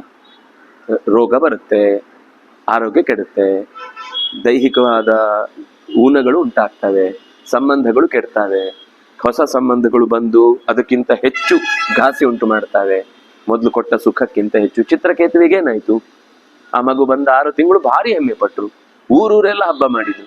ಆಮೇಲೆ ಅದು ಸತ್ತೋದಾಗ, ಪರಸ್ಪರ ಅವರ ಸವತಿಯರೇ ವಿಷಯಕ್ಕೆ ಅದನ್ನು ಕೊಂದಾಗ ಎಂಥ ವ್ಯಥೆಪಟ್ಟ. ಕರುಳು ಎದೆ ಕಿತ್ತು ಬಾಯಿಗೆ ಬಂತ ಅವನಿಗೆ. ಆಗ ಅದನ್ನೇ ಹೇಳಿದ್ರು ಕೂಡ ಅವರು ಅಂಗಿರಸರು, ಇದು ನಿನಗೆ ಸುಖಕ್ಕಿಂತ ಹೆಚ್ಚು ದುಃಖವನ್ನು ಕೊಡುತ್ತಪ್ಪ. ಅದೆಲ್ಲ ತೊಂದರೆ ಇಲ್ಲ, ಮೊದಲು ನಮಗೆ ಮಗು ಹುಟ್ಟಿದ್ರೆ ಸಾಕು, ಆಮೇಲೆ ಉಳಿದಿದ್ದು ನೋಡೋಣ ಅಂತ. ಅಂದ್ರೆ ಈ ತರ ಈ ಅಸಂಗ ಶಸ್ತ್ರ ಅನ್ನೋದು ಬಹಳ ಅದ್ಭುತವಾದ ಶಸ್ತ್ರ. ಅದು ಇದ್ರೆ ಮಾತ್ರ ಉಂಟಲ್ಲ, ಎಂಥ ಕಷ್ಟದ ಸ್ಥಿತಿ ಬಂದ್ರೂ ಕೂಡ ಜೀವನದಲ್ಲಿ ಅವನು ತುಂಬಾ ಘಾಸಿಗೊಳಗಾಗುವುದಿಲ್ಲ, ತುಂಬಾ ಹಾನಿಗೊಳಗಾಗುವುದಿಲ್ಲ. ಇನ್ನು ಇದು ಪ್ರಪಂಚದ ಬಗ್ಗೆ ಆಯ್ತು. ಇನ್ನು ಈ ಪ್ರಪಂಚವನ್ನ ತಯಾರು ಮಾಡಿಕೊಟ್ಟು ಅದರ ಹಿಂದೆ ಸಪೋರ್ಟ್ ಮಾಡ್ತಾ ಅದ ಕ್ರಿಯೇಟರ್ ಆಗಿ ಅದರ ಸ್ಪೆಕ್ಟೇಟರು ಆಗಿ ನೋಡ್ತಾ ಇರುವಂತಹ ಭಗವಂತನನ್ನ ನಾವು ತಿಳ್ಕೊಳ್ಬೇಕಲ್ವಾ. ಈ ಮರ ಗೊತ್ತಾಯ್ತು, ಈಗ ಮರ ಇದೆ ಅಂದ್ರೆ ಅದರ ಕೆಳಗೆ ಬೇರಿದೆ. ಆ ಬೇರಿಗೆ ನೀರು ಹಾಕಿ ಅದಕ್ಕೆ ಪೋಷಕಾಂಶಗಳನ್ನು ತುಂಬ್ತಾ ಇರುವಂತ ಇನ್ನೊಬ್ಬ ಶಕ್ತಿ ಯಾವುದಿದೆ ಅಂತ ಹುಡುಕುವುದೇ ಮರವನ್ನು ನೋಡುವುದರ ಹಿನ್ನೆಲೆ. ಅಂದ್ರೆ ಇದು ಯಾವುದರ ಮರ ಅಂತ ಗೊತ್ತಾಯ್ತು. ಈ ಮರದಿಂದ ಏನು ಫಲ? ಮೋಕ್ಷ ಫಲ ಆಗ್ಬೇಕು. ಈ ಮರದಿಂದ ಛಂದಾಂಸ್ಯಸ್ಯ ಪರ್ಣಾನಿ ಅಂತ ಹೇಳಿದ್ಮೇಲೆ ಅದು ವೇದದ ಮರ ಆದ್ರೆ ನಿಗಮ ಕಲ್ಪತರೋಹ ಗಲಿತಂ ಫಲಂ. ಈ ಮರದಲ್ಲಿ ಎಲ್ಲಾ ತರದ ಐಟಮ್ಗಳು ಇದ್ದಾವೆ, ಗಿಡಗಳು. ಒಂದೇ ಮರದಲ್ಲಿ ಹಲವು ರೀತಿಯ ಹಣ್ಣು ಇದೆ. ಅದು ಪ್ರವೃತ್ತಿ ಮಾರ್ಗವನ್ನೂ ಸೂಚಿಸುವ ಹಣ್ಣುಗಳಿವೆ, ನಿವೃತ್ತಿ ಮಾರ್ಗವನ್ನೂ ಸೂಚಿಸುವ ಹಣ್ಣುಗಳಿವೆ. ಈ ಹಣ್ಣುಗಳಲ್ಲಿ ಯಾವುದನ್ನ ಪಡೆದ್ರೆ ಭಗವಂತನ ಕಡೆಗೆ ಸಾಗ್ಲಿಕ್ಕೆ ಸಾಧ್ಯ ಅದನ್ನ ಯೋಚನೆ ಮಾಡಿ ತತಃ ಪರಂ ತತ್ ಪರಿಮಾರ್ಗಿತವ್ಯಂ ಯಸ್ಮಿನ್ ಗತ ನ ನಿವರ್ತಂತಿ ಭೂಯಃ. ದಾರಿಯನ್ನು ಹುಡುಕಬೇಕು. ಪರಂ ಶ್ರೇಷ್ಠವಾದ ಮಾರ್ಗ, ಅದನ್ನ ಪರಿಮಾರ್ಗಿತವ್ಯಂ ಹುಡುಕುವುದೇ ಕೆಲಸ. ಮನುಷ್ಯನಿಗೆ ಹುಡುಕಾಟವೇ ಬದುಕು. ಹುಡುಕಿದಾಗ ಸಿಗುತ್ತೋ ಬಿಡುತ್ತೋ ಬೇರೆ ಪ್ರಶ್ನೆ. ಹುಡುಕಾಟ ಅನ್ನೋದೊಂದು ಸ್ವಭಾವ ಆಗ್ಬೇಕು. ನಮ್ದೇನ್ ಗೊತ್ತಾ, ಹುಡುಕಿದ ತಕ್ಷಣ ಏನಾದ್ರೂ ಸಿಗ್ಬೇಕು, ಸಿಕ್ಕದೇ ಇದ್ರೆ ಆ ಹುಡುಕಾಟ ತಪ್ಪು ಅಂತ. ಹುಡುಕಾಟಕ್ಕೆ ಒಂದೇ ದಿವಸ ಅನ್ನೋದು, ಒಂದೇ ದಿವಸದಲ್ಲಿ ಫಲ ಸಿಗುತ್ತೆ ಅಂತಿಲ್ಲ. ಹುಡುಕಾಟಕ್ಕೆ ನಿರಂತರ ಜೀವನ ಪೂರ್ತಿ ಒಂದೊಂದು ಸಣ್ಣ ಸಣ್ಣ ಸಣ್ಣ ಸಣ್ಣ ಸಣ್ಣ ಅನುಭವ ಸೇರಿ ಸೇರಿ ಸೇರಿ ಸೇರಿ ಸೇರಿ ಸೇರಿ ಅದು ದೊಡ್ಡದಾಗಿ ಆಮೇಲೆ ಅವನ ಜೀವನಕ್ಕೆ ಆ ಹುಡುಕಾಟಕ್ಕೆ ಅರ್ಥ ಬರುತ್ತೆ. ನಾವೀಗ ಸಣ್ಣ ಪುಟ್ಟ ಹುಡುಕಾಟದಲ್ಲಿ ಏನು ಅಂದ್ರೆ, ನಾವು ತಿಳಿದದ್ದಕ್ಕಿಂತ ಆಚೆ ಇನ್ನೇನೋ ಇದೆ ಅನ್ನೋದು ಗೊತ್ತಾಗುದಷ್ಟೇ. ಹುಡುಕಾಟ ಅನ್ನೋದು ಸ್ವಭಾವ ಆಗ್ಬೇಕು ಹೊರತು ಹುಡುಕಾಟಕ್ಕೆ ಫಲ ಹುಡುಕುದಲ್ಲ. ಇದೇ ಫಲ ಸಿಗಬೇಕು ಇಲ್ಲ. ಅದಕ್ಕೆ ಅವ್ರು ಹೇಳಿದ್ದು ಯಸ್ಮಿನ್ ಗತ ನ ನಿವರ್ತಂತಿ ಭೂಯಃ. ಯಾವ ದಾರಿಯಲ್ಲಿ ಹೋದ್ರೆ ಮತ್ತೆ ಮರಳಿ ಬರುವುದಿಲ್ವೋ ಆ ದಾರಿಯ ಕಡೆಗೆ ಹೋಗ್ಬೇಕು. ಆ ದಾರಿಯಲ್ಲಿ ಹೊರಟ ತಕ್ಷಣ ಅವನು ಹಿಂದೆ ಬರಬಾರದು ಅಂತೇನಿಲ್ಲ. ಈಗ ಯಾವ ದಾರಿಯಲ್ಲಿ ಹೋದ್ರೆ ಮತ್ತೆ ವಾಪಸ್ ಬರ್ಲಿಕ್ಕಿಲ್ಲ, ಅದು ಒನ್ ವೇ, ಹೀಗೆ ಹೋಗ್ಬೇಕು ಅವನು. ಆದ್ರೆ ಅವನು ಪುಣ್ಯಾತ್ಮ, ಮಧ್ಯದಲ್ಲಿ ಯಾರು ತಡೆಯೋರಿಲ್ಲ, ಬೇಡ ಅನ್ಸು ತಿರುಗಿ ಬಂದ, ಮತ್ತೆ ಹಿಂದಿಂದ ನಡ್ಕೊಂಡು ಶುರು ಮಾಡ್ದ. ಅದರಿಂದಾಗಿ ದಾರಿ ಮುಗಿಯೋ ತನಕ ಅಲ್ಲೇ ಹಿಂದೆ ಬರ್ಲಿಕ್ಕಿಲ್ಲ ಅಂತ ಏನಿಲ್ಲ. ನಾಳೆ ಅದಕ್ಕೆ ಡಿವೈಡರ್ ಹಾಕಿದ್ರೆ ಅದು ಯೂಟರ್ನ್ ನೋಡಿದ್ ಈ ಕಡೆ ಬರ್ಬೇಕಾಗ್ಬೋದು, ಗೊತ್ತಿಲ್ಲ. ಇವತ್ತು ಆಗಿದೆ ರಸ್ತೆ. ಸೇರಿದ್ಮೇಲೆ ವಾಪಸ್ ಬರ್ಲಿಕ್ಕಿಲ್ಲ, ಸೇರಿದ್ಮೇಲೆ ಮತ್ತೆ ಹಿಂತಿರುಗಬೇಕಾದ ಪ್ರಶ್ನೆ ಬರುವುದಿಲ್ಲ. ಆದ್ರೆ ಹುಡುಕುವಾಗ ದಾರಿ ಅಂತದ್ದಿರ್ಬೇಕು ಅಂದ್ರೆ ಮರಳಿ ಬರುವ ಕಡೆಗೆ ನಮ್ಮ ಹೆಜ್ಜೆ ಇಡಬಾರ್ದು. ಅದು ಹೋದ್ಮೇಲೆ ಶಾಶ್ವತವಾದ ನೆಲೆಯನ್ನ ಕಾಣುವ ದೃಷ್ಟಿಯಿಂದಲೇ ಹೆಜ್ಜೆ ಇಡಬೇಕು. ಯಸ್ಮಿನ್ ಗತಾಹ, ಯಾವುದರಲ್ಲಿ ತೆರಳಿದರೆ ನ ನಿವರ್ತಂತೆ ಭೂಯಃ, ಮತ್ತೆ ವಾಪಸ್ ಬರ್ಲಿಕ್ಕಿಲ್ಲ. ತಮೇವ ಚ, ಯಾರದು ಗುರಿ, ಯಾರದು ಸೇರ್ಬೇಕಾದ ಸೊತ್ತು ಅಂದ್ರೆ ಅದು ಆದ್ಯಂ, ಎಲ್ಲದಕ್ಕಿಂತ ಮೊದಲು ಇದ್ದದ್ದು, ಎಲ್ಲದರ ಶುರು ಅಲ್ಲಿಂದನೇ ಆಗಿರುದು. ವಾಪಸ್ ಮತ್ತೆ ಅಲ್ಲಿಗೆ ಬರಬೇಕು. ಎಲ್ಲಿ ಹುಟ್ಟುತ್ತೋ ಅಲ್ಲೇ ಸಾಯತ್ತೆ ಅನ್ನೋದು ನಿಯಮ. ಜಗತ್ತು ಎಲ್ಲಿಂದ ಆರಂಭ ಆಗುತ್ತೋ ಅಲ್ಲಿಗೆ ಕೊನೆಗೆ ಸೇರುತ್ತೆ ಅಂತ ಸಾಧಕನಾದವನಿಗೆ ಇದೊಂದು ಸೂಚನೆ. ಅದ್ರಿಂದಾಗ ಅವನು ಆದ್ಯಂ, ಅದ್ರಿಂದಾಗ ಅಂತ್ಯವೂ ಅವನೇ ನಮಗೆ. ಆದ್ಯಂ ಮತ್ತೆ ಪುರುಷಂ, ಅಲ್ಲೆಲ್ಲೋ ಇದ್ದಾನೆ ಅಂತ ಆದ್ಯ ಅಂತ ಹೇಳಿದ್ರೆ ತುದಿಯಲ್ಲಿದ್ದಾನಂತೆ. ಪುರುಷಂ, ಪುರದಲ್ಲಿ, ನಿನ್ನ ಪುರದಲ್ಲೇ ಇದ್ದಾನೆ ಅವನು, ನಿನ್ನ ಶರೀರದಲ್ಲೇ ಇದ್ದಾನೆ, ನಿನ್ನೊಳಗೆ ಇದ್ದಾನೆ, ನಿನ್ನನ್ನೇ ಉದ್ಧರಿಸ್ಲಿಕ್ಕೋಸ್ಕರ ನಿನ್ನ ಜೊತೆಗಿದ್ದಾನೆ. ನಮ್ಮನ್ನ ಬಿಟ್ಟು ಒಂದು ಅರೆ ಗಳಿಗೆ ಕೂಡ ಅವನು ಬಿಟ್ಟು ದೂರ ಹೋಗಿಲ್ಲ. ಆದ್ರೆ ಅವನಿದ್ದಾನೆ ಅನ್ನೋದು ಶಕಾರ ಪ್ರಾಣ ಆತ್ಮ ಅಂತರ್ಯಾಮಿ ಆಗಿದ್ದಾನೆ ಮತ್ತು ಪ್ರಾಣಶಕ್ತಿಯನ್ನು ತುಂಬುವವನಾಗಿದ್ದಾನೆ ಅಂತ ಚಿಂತಿಸಿ ಅವನಿಗೆ ಶರಣಾದ್ರೆ ಅವನು ಪುರುಷ ಅಂತ ಚಿಂತಿಸಿದ್ದಕ್ಕೆ ಸಾರ್ಥಕತೆ ಉಂಟಾಗುತ್ತೆ. ಅಂತಹ ಪುರುಷನನ್ನು ಪ್ರಪದ್ಯೆ, ನನ್ನೊಳಗೆ ನಿಂತಿರುವ ನೆಲೆಸಿರುವ ಓ ಅಂತರ್ಯಾಮಿಯಾದ ರೂಪವೇ ನಿನಗೆ ಶರಣು ಬಂದಿದ್ದೇನೆ, ನಿನ್ನನ್ನ ತಲೆಬಾಗಿ ನಮಿಸುತ್ತಿದ್ದೇನೆ. ಯತಃ ಪ್ರವೃತ್ತಿ ಪ್ರಸೃತ ಪುರಾಣಿ. ಯಾರಿಂದಾಗಿ ಈ ಪ್ರವೃತ್ತಿ ಅನ್ನೋದು ಪುರಾಣೀ ಪ್ರವೃತ್ತಿ ಪ್ರಸೃತ, ಅವನಿಂದಲೇ ಈ ಜಗತ್ತಿನ ಪ್ರಯಾಣ ನಿರಂತರ ಶುರುವಾಗಿರೋದು. ಮೊದ್ಲಿಂದ ಪುರಾಣೀ ಪ್ರವೃತ್ತಿ, ಪುರಾಣಿ ಅಂದ್ರೆ ಹಳೆಯದು, ಪ್ರವೃತ್ತಿ ಅಂದ್ರೆ ಚಲನೆ. ಈ ಜಗತ್ತಿನ ಚಲನೆ ಉಂಟಲ್ಲ ಶುರುವಾಗಿದ್ದ ಅವನಿಂದಲೇನೆ. ಹಾಗಾಗಿ ಅವನೇ ನಿಲ್ಲಿಸ್ಬೇಕು ಹೊರತು ನಾವು ನಿಲ್ಲಿಸ್ತೇವೆ ಅಂದ್ರೆ ನಾನ್ ನಾಳೆಯಿಂದ ಎಲ್ಲೂ ಹೋಗಲ್ಲ, ಒಂದು 5 ನಿಮಿಷ ಹೀಗೆ ಕೂತಿರ್ತಾನೆ. 6ನೇ ನಿಮಿಷಕ್ಕಾಗೋ ಜೋರ್ ಮಳೆ ಬಂದಾಗ ಇಲ್ಲಿಂದ ಒಂದು ಜಾಗ ಖಾಲಿ ಮಾಡ್ಲೇಬೇಕು. ಆ ಕಡೆ ಅವ್ರು ಬಂದು ಹೇಳ್ತಾರೆ, ಇಲ್ಲೇ ಯಾಕೋ ಕೂತಿದ್ದೆ ಆಗದಿಂದ, ಇಲ್ಲೆಲ್ಲ ಹಾಗೆ ಬಂದು ಕೂತ್ಕೋಬಾರ್ದು, ನಿಮ್ಗೇನೋ ಕೆಲಸ ಇದ್ರೆ ಅಂದಿರ್ಬೇಕು ಹೊರಡ್ಬೇಕು. ಸರಿ, ಅಲ್ಲಿಂದ ಹೊರಟ. ಹೋಗ್ಬಾರ್ದು ಅಂತ ಅವ್ನು ಸಂಕಲ್ಪ ಮಾಡಿ ಕೂತದ್ದು. ಅರ್ಧ ಗಂಟೆ ಒಳಗೆ ಊರೆಲ್ಲ ಸುತ್ತಾನೆ, ಬೀದಿಯೆಲ್ಲ ಸುತ್ತಾನೆ. ಕೊನೆಗೆ ಯಾವುದೋ ಏನಂತಾರೆ ಉದ್ಯಾನದಲ್ಲಿ ಹೋಗಿ ಕೂತ. ಅಲ್ಲೂ 8 ಗಂಟೆ ಬೀಗ ಹಾಕ್ತೇನೆ ಅಂದ್ರು, ಅಲ್ಲಿಂದ ಹೊರಟ. ಇನ್ನೆಲ್ಲೋ ಬಸ್ಸಲ್ಲಿ ಕೂತ್ರೆ ಎಲ್ಲದಕ್ಕೂ ಟಿಕೆಟ್ ಕೊಡ್ಬೇಕು ಅಂದ್ರು. ಅವನಿಗೇನ್ ಫ್ರೀನಾ? ಅವನಿಗೇನ್ ಫ್ರೀ ಇಲ್ಲ. ಆದ್ರಿಂದಾಗಿ ಊರು ಸುತ್ತಿ ಕೊನೆಗೆ ಏನಂದ್ರು, ಅದೇ ಬೈಯುವ ಬಾಯಿಗೆ ಬಲಿಯಾಗ್ಲಿಕ್ಕೋಸ್ಕರ ಮನೆಗೆ ಬರ್ತಾನೆ. ಬೈದ್ರು ಪರವಾಗಿಲ್ಲ, ಒಂದು ಅರ್ಧ ಲೋಟ ಕಾಫಿ ಆದ್ರೂ ಕೊಡುತ್ತೆ ಅಂತ ಅಲ್ಲಿಗೆ ಬಂದು ನೆಲೆಸ್ತಾನೆ. ಹೊರತು ಅವನು ಮತ್ತೆ ಬಾರದ ಜಾಗಕ್ಕೆ ಹೋಗ್ಬೇಕು ಅಂತ ಅವನಿಗೆ ಅನ್ಕೊಳ್ಲಿಕ್ಕೆ ಆಗುದೇ ಇಲ್ಲ. ಸಿರಿಗೆ ಮತ್ತೆ ಅಲ್ಲಿಗೆ ಬರ್ತಾನೆ. ಅಥವಾ ಅವನು ಬೇರೆ ಎಲ್ಲಾದ್ರೂ ಉಳಿದ್ರು ಅಲ್ಲೂ ಮತ್ತೆ ಇಂಥದ್ದೇ ಯಾವುದೋ ಒಂದು ಸಂಬಂಧವನ್ನ ಕಟ್ಕೊಳ್ತಾನೆ. ಯಾವುದೋ ಒಂದು ಅಜ್ಜಿ, ಯಾವುದೋ ಒಂದು ಭಿಕ್ಷೆಯವರು, ಅವ್ರ ಜೊತೆಗೆ ಒಂದಿಷ್ಟು ಬೆಳೆದು ಅವ್ರ ಜೊತೆಗೆ ಒಡನಾಟ ಬೆಳೆದು ಬಿಡುತ್ತೆ. ಅವರಿಂದ ಕಷ್ಟ ನಷ್ಟಗಳನ್ನ ಪರಿಹರಿಸಿಕೊಳ್ಳುವ ಪ್ರಯತ್ನ ಮಾಡ್ತಾನೆ. ಅಂದ್ರೆ ಹೋದಲ್ಲೆಲ್ಲ ಅವನು ಸಂಘಜೀವಿ ಆದದ್ರಿಂದ ಅವನಿಗೆ ಬಿಡುಗಡೆಯಾಗುವ ದಾರಿಯ ಕಡೆಗೆ ಹೋಗ್ಬೇಕು ಅನ್ನೋ ನಿಶ್ಚಯ ಬುದ್ಧಿ ಜ್ಞಾನ ಸಮೇತ ಇದ್ರೆ ಮಾತ್ರ ಅವನು ಎಲ್ಲಿದ್ರು, ಅವನ ಮನೆಯಲ್ಲೇ ಇದ್ರು ಹಾಗೆ ಇರ್ತಾನೆ, ಅವನು ಕಾಡಲ್ಲಿದ್ರು ಹಾಗೆ ಇರ್ತಾನೆ. ಇಲ್ಲ ಅಂದ್ರೆ ಅವನ ಮನೆಯಲ್ಲಿದ್ರು ರಗಳೆ, ಆ ಕಾಡಲ್ಲಿದ್ರು ಪ್ರಾಣಿಗಳು ರಗಳೆ ಮಾಡ್ತವೆ. ಇವನೊಂದು ಬಂದು ಉಪದ್ರ ಮಾಡ್ತಿದ್ದಾನೆ, ನಮ್ಮನ್ನು ಕಳಿಸಿವ್ರನ್ನ ಬೇಗ ಅಂತ ಬೈಕೋತಾವ. ಅವುಗಳಿಗೆ ಬೇಗ ಗೊತ್ತಾಗುತ್ತೆ ಇವನ್ ಎಂತ ಚಿರಿಪಿರಿ ಮನುಷ್ಯ ಅಂತ. ಎಲ್ಲದಕ್ಕೂ ಪ್ರತಿಯೊಂದರಲ್ಲೂ ಕೈ ಹಾಕ್ತಿರ್ತಾನೆ ಬೇರೆಯವ್ರ ವಿಷಯಕ್ಕೆ. ಪ್ರಾಣಿಗಳಿಗೆ ಸಿಟ್ಟು ಬರುತ್ತೆ, ಇವ್ನ್ ಯಾರು ನಮ್ಮನ್ನು ಪ್ರಶ್ನೆ ಮಾಡೋನು? ಓ, ಮನುಷ್ಯನಿಗಿಂತ ಚೆನ್ನಾಗಿ ಗೊತ್ತಾಗುತ್ತೆ. ಸರಿ, ಹಾಗಿದ್ರೆ ಗತಾಹ ಹೋಗುವವರು ಅಂತಾಯ್ತು. ಹೋಗುವವರು ಅಂದ್ರೆ ಹೇಗಿರುವವರು, ಅವರ ಗುಣಧರ್ಮ ಏನು? ಮಾನ ಮತ್ತು ಮೋಹಗಳನ್ನು ಬಿಟ್ಟವರು. ಯಾವ ಮಾನ? ಅಭಿಮಾನ ಅಲ್ಲ, ದುಮ್ಮಾನ ಅಂದ್ರೆ ಅಹಂಕಾರ.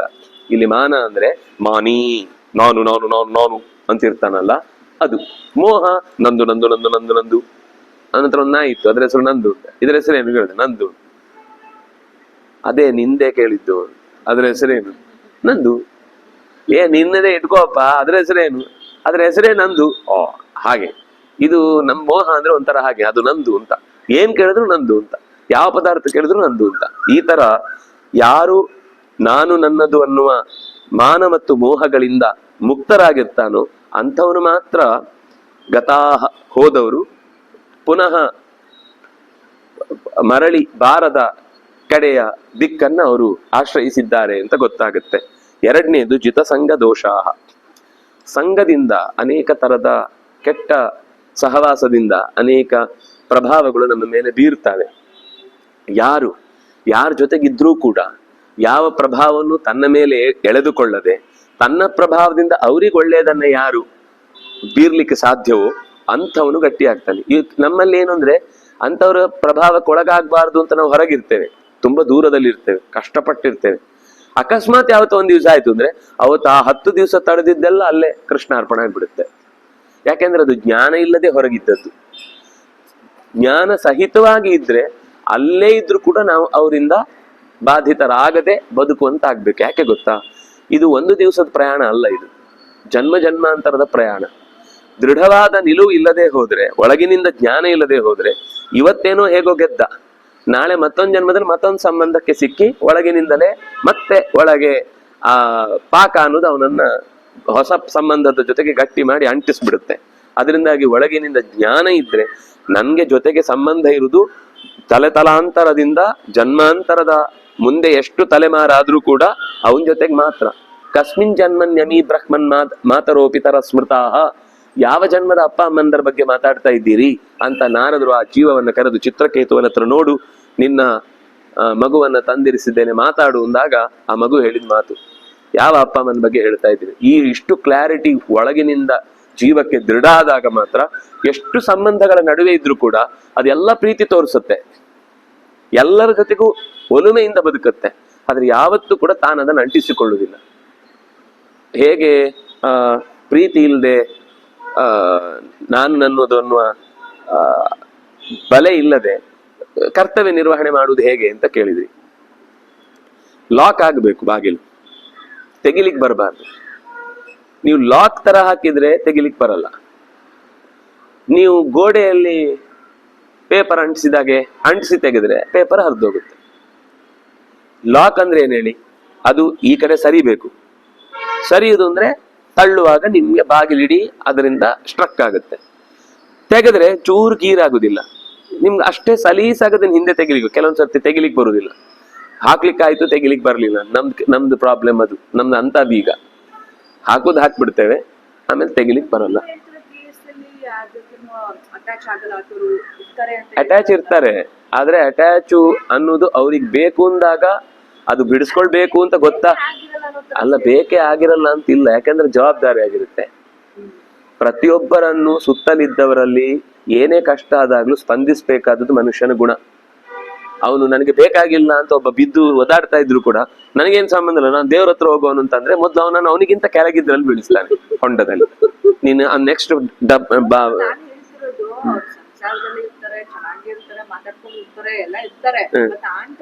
ಇದೇನ್ ಗೊತ್ತಾ, ನೀವು ಹೇಳ್ತಾ ಇರೋದು ಒಂದ್ ದಿವಸ ಸಹಾಯ ಮಾಡುದು ಓಕೆ, ಅದು ಮಾಡ್ತೇವೆ. ಪ್ರತಿ ದಿವಸ ಸಹಾಯ ಮಾಡೋದು ಕಷ್ಟ ಅಂತ ತಪ್ಪು. ಒಂದೇ ಅಮ್ಮನಿಗೋ ಅಪ್ಪನಿಗೋ ಅಥವಾ ಇನ್ಯಾವುದೋ ಬಂಧುಗಳಿಗೋ ಅವ್ರು ಬದುಕಿರುವ ತನಕವೂ ಕೂಡ ಮಾಡಬೇಕಾದದ್ದು ಅನಿವಾರ್ಯ ಆಗುತ್ತೆ. ಅವ್ರು ಎಷ್ಟೇ ಈ ವಿಷಯದಲ್ಲಿ ನಮ್ಮನ್ನು ಒಪ್ಪಿಕೊಳ್ಳದೆ ಇದ್ದಾಗ್ಲೂ, ಅವ್ರು ಅಸಹಾಯಕರಾಗಿದ್ದಾಗ, ಬೇರೆ ಸಮಯ ಹೇಳ್ತಿಲ್ಲ ನಾನು, ಅವ್ರು ಅಸಹಾಯಕರಾಗಿದ್ದಾಗ, ನಾವು ಮಕ್ಕಳಾಗಿ ಅಸಹಾಯಕರಿದ್ದಾಗ ನಮ್ಮನ್ನು ನೋಡ್ಕೊಂಡಿದ್ದಾರೆ ಅನ್ನೋ ಕಾರಣಕ್ಕೆ ನಾವು ಇವತ್ತಿದ್ದೇವೆ. ಅವರು ಮಾಡಿದ್ದೆಲ್ಲ ಸರಿ, ಅವರದ್ದು ಯೋಚನೆಗಳೆಲ್ಲ ಸರಿ, ಅಥವಾ ಅವರೇ ನಿಜವಾದ ಮೋಕ್ಷದ ದಾರಿ ತೋರಿಸೋರು ನಾನು ಈ ಯಾವ ಮಾತು ಹೇಳ್ತಿಲ್ಲ. ನಮಗೊಂದು ಇವತ್ತು ಬೆಳೆದು ನಿಲ್ಲಿಕ್ಕೆ ಬೇಕಿರುವಂತಹ ವಾತಾವರಣವನ್ನು ಕಲ್ಪಿಸಿದವರು ಅವರು. ಬೈಕೊಂಡೇ ಮಾಡಿರ್ಲಿ, ಸ್ವಾರ್ಥಕ್ಕೆ ಮಾಡಿರ್ಲಿ, ಅನ್ಯಾಯನೇ ಮಾಡಿರ್ಲಿ, ಬೇರೆಯವ್ರಿಗೆ ನಮ್ಗಿಂತ ಹೆಚ್ಚು ಮಾಡಿರ್ಲಿ, ನಮ್ಗೆ ಮಾಡಿದ್ರಿಂದ ಇವತ್ತು ನಾವು ನೆಲ್ತಿದ್ದೇವಾ? ಕಾಲ್ಗಟ್ಟಿ ಇದೆಯಾ? ಕೈಕಾಲಲ್ಲಿ ಏನೋ ಇದೆಯಾ? ಒಂದು ತುತ್ತನ್ನ ಮಾಡ್ಕೊಂಡು ತಿನ್ನುವಷ್ಟು ಶಕ್ತಿ ನಮ್ಗೆ ಬಂದಿದ್ಯಾ? ಆದ್ರಣ ಅವ್ರಿಗೆ ಇದ್ದೇ ಇದೆ. ಅದರಿಂದ ಅಲ್ಲಿ ಅದು ಅವನು ಮಾಡಿದ್ರಣ ಅಲ್ಲ, ಅದು ಅಲ್ಲಿ ದೇವರು ನಿಂತು ನಮಗೆ ಕೊಟ್ಟ ಋಣ ಅದು. ಅದರಿಂದಾಗಿ ಅದು ದೇವರಿಗೆ ನಾವು ವಾಪಸ್ ಕೃತಜ್ಞತೆ ಅರ್ಪಿಸೋದು ಹೊರತು ಆ ವ್ಯಕ್ತಿಗಲ್ಲ. ಆ ವ್ಯಕ್ತಿಯಲ್ಲಿ ನಿಂತು ದೇವರು ನಮಗೆ ಬಾಲ್ಯದಲ್ಲಿ ನಮ್ಮ ಅಸಹಾಯಕತೆಯನ್ನು ಪರಿಹರಿಸಿದ್ದಾನೆ. ಆದ್ರಿಂದ ಈಗ ಅವರ ಅಸಹಾಯಕತೆಯನ್ನು ದೇವರು ಅಲ್ಲಿದ್ದು ಸ್ವೀಕರಿಸಿ ನಮ್ಮ ಋಣವನ್ನು ಮುಕ್ತ ಮಾಡ್ತಾನೆ. ಪೂರ್ತಿ ಮುಗಿಯುವುದಿಲ್ಲ. ಋಣ ಅನ್ನೋದು ಮುಗಿಯುತ್ತೆ ಅಂತಲ್ಲ, 1% ಕಮ್ಮಿ ಆಗುತ್ತೆ. ಇವನು ಮತ್ತೆ ಹೊಸ ಜನ್ಮದಲ್ಲಾಗುವಾಗ ಮಾನಸಿಕವಾಗಿ ಧೈರ್ಯವೇ ಇರುತ್ತೆ, ಮಾನಸಿಕವಾಗಿ ಕುಗ್ಗುದೇ ಇಲ್ಲ ಯಾವ ವಿಷಯಕ್ಕೂ ಕೂಡ, ಬಹಳ ಅನಾಯಾಸವಾಗಿ. ಮತ್ತೆ ಒಂದೇ ಜನ್ಮದಲ್ಲಿ ನಾವು ಮಾನಸಿಕವಾದ ಎಲ್ಲಾ ಸ್ಥಿಮಿತಗಳನ್ನ ಪಡ್ಕೊಳ್ತೇವೆ, ನಾನು ನನ್ನದೆನ್ನ ಎಲ್ಲ ಬಿಡ್ತೇವೆ ಅಂದ್ರೆ ಆಗುದಿಲ್ಲ.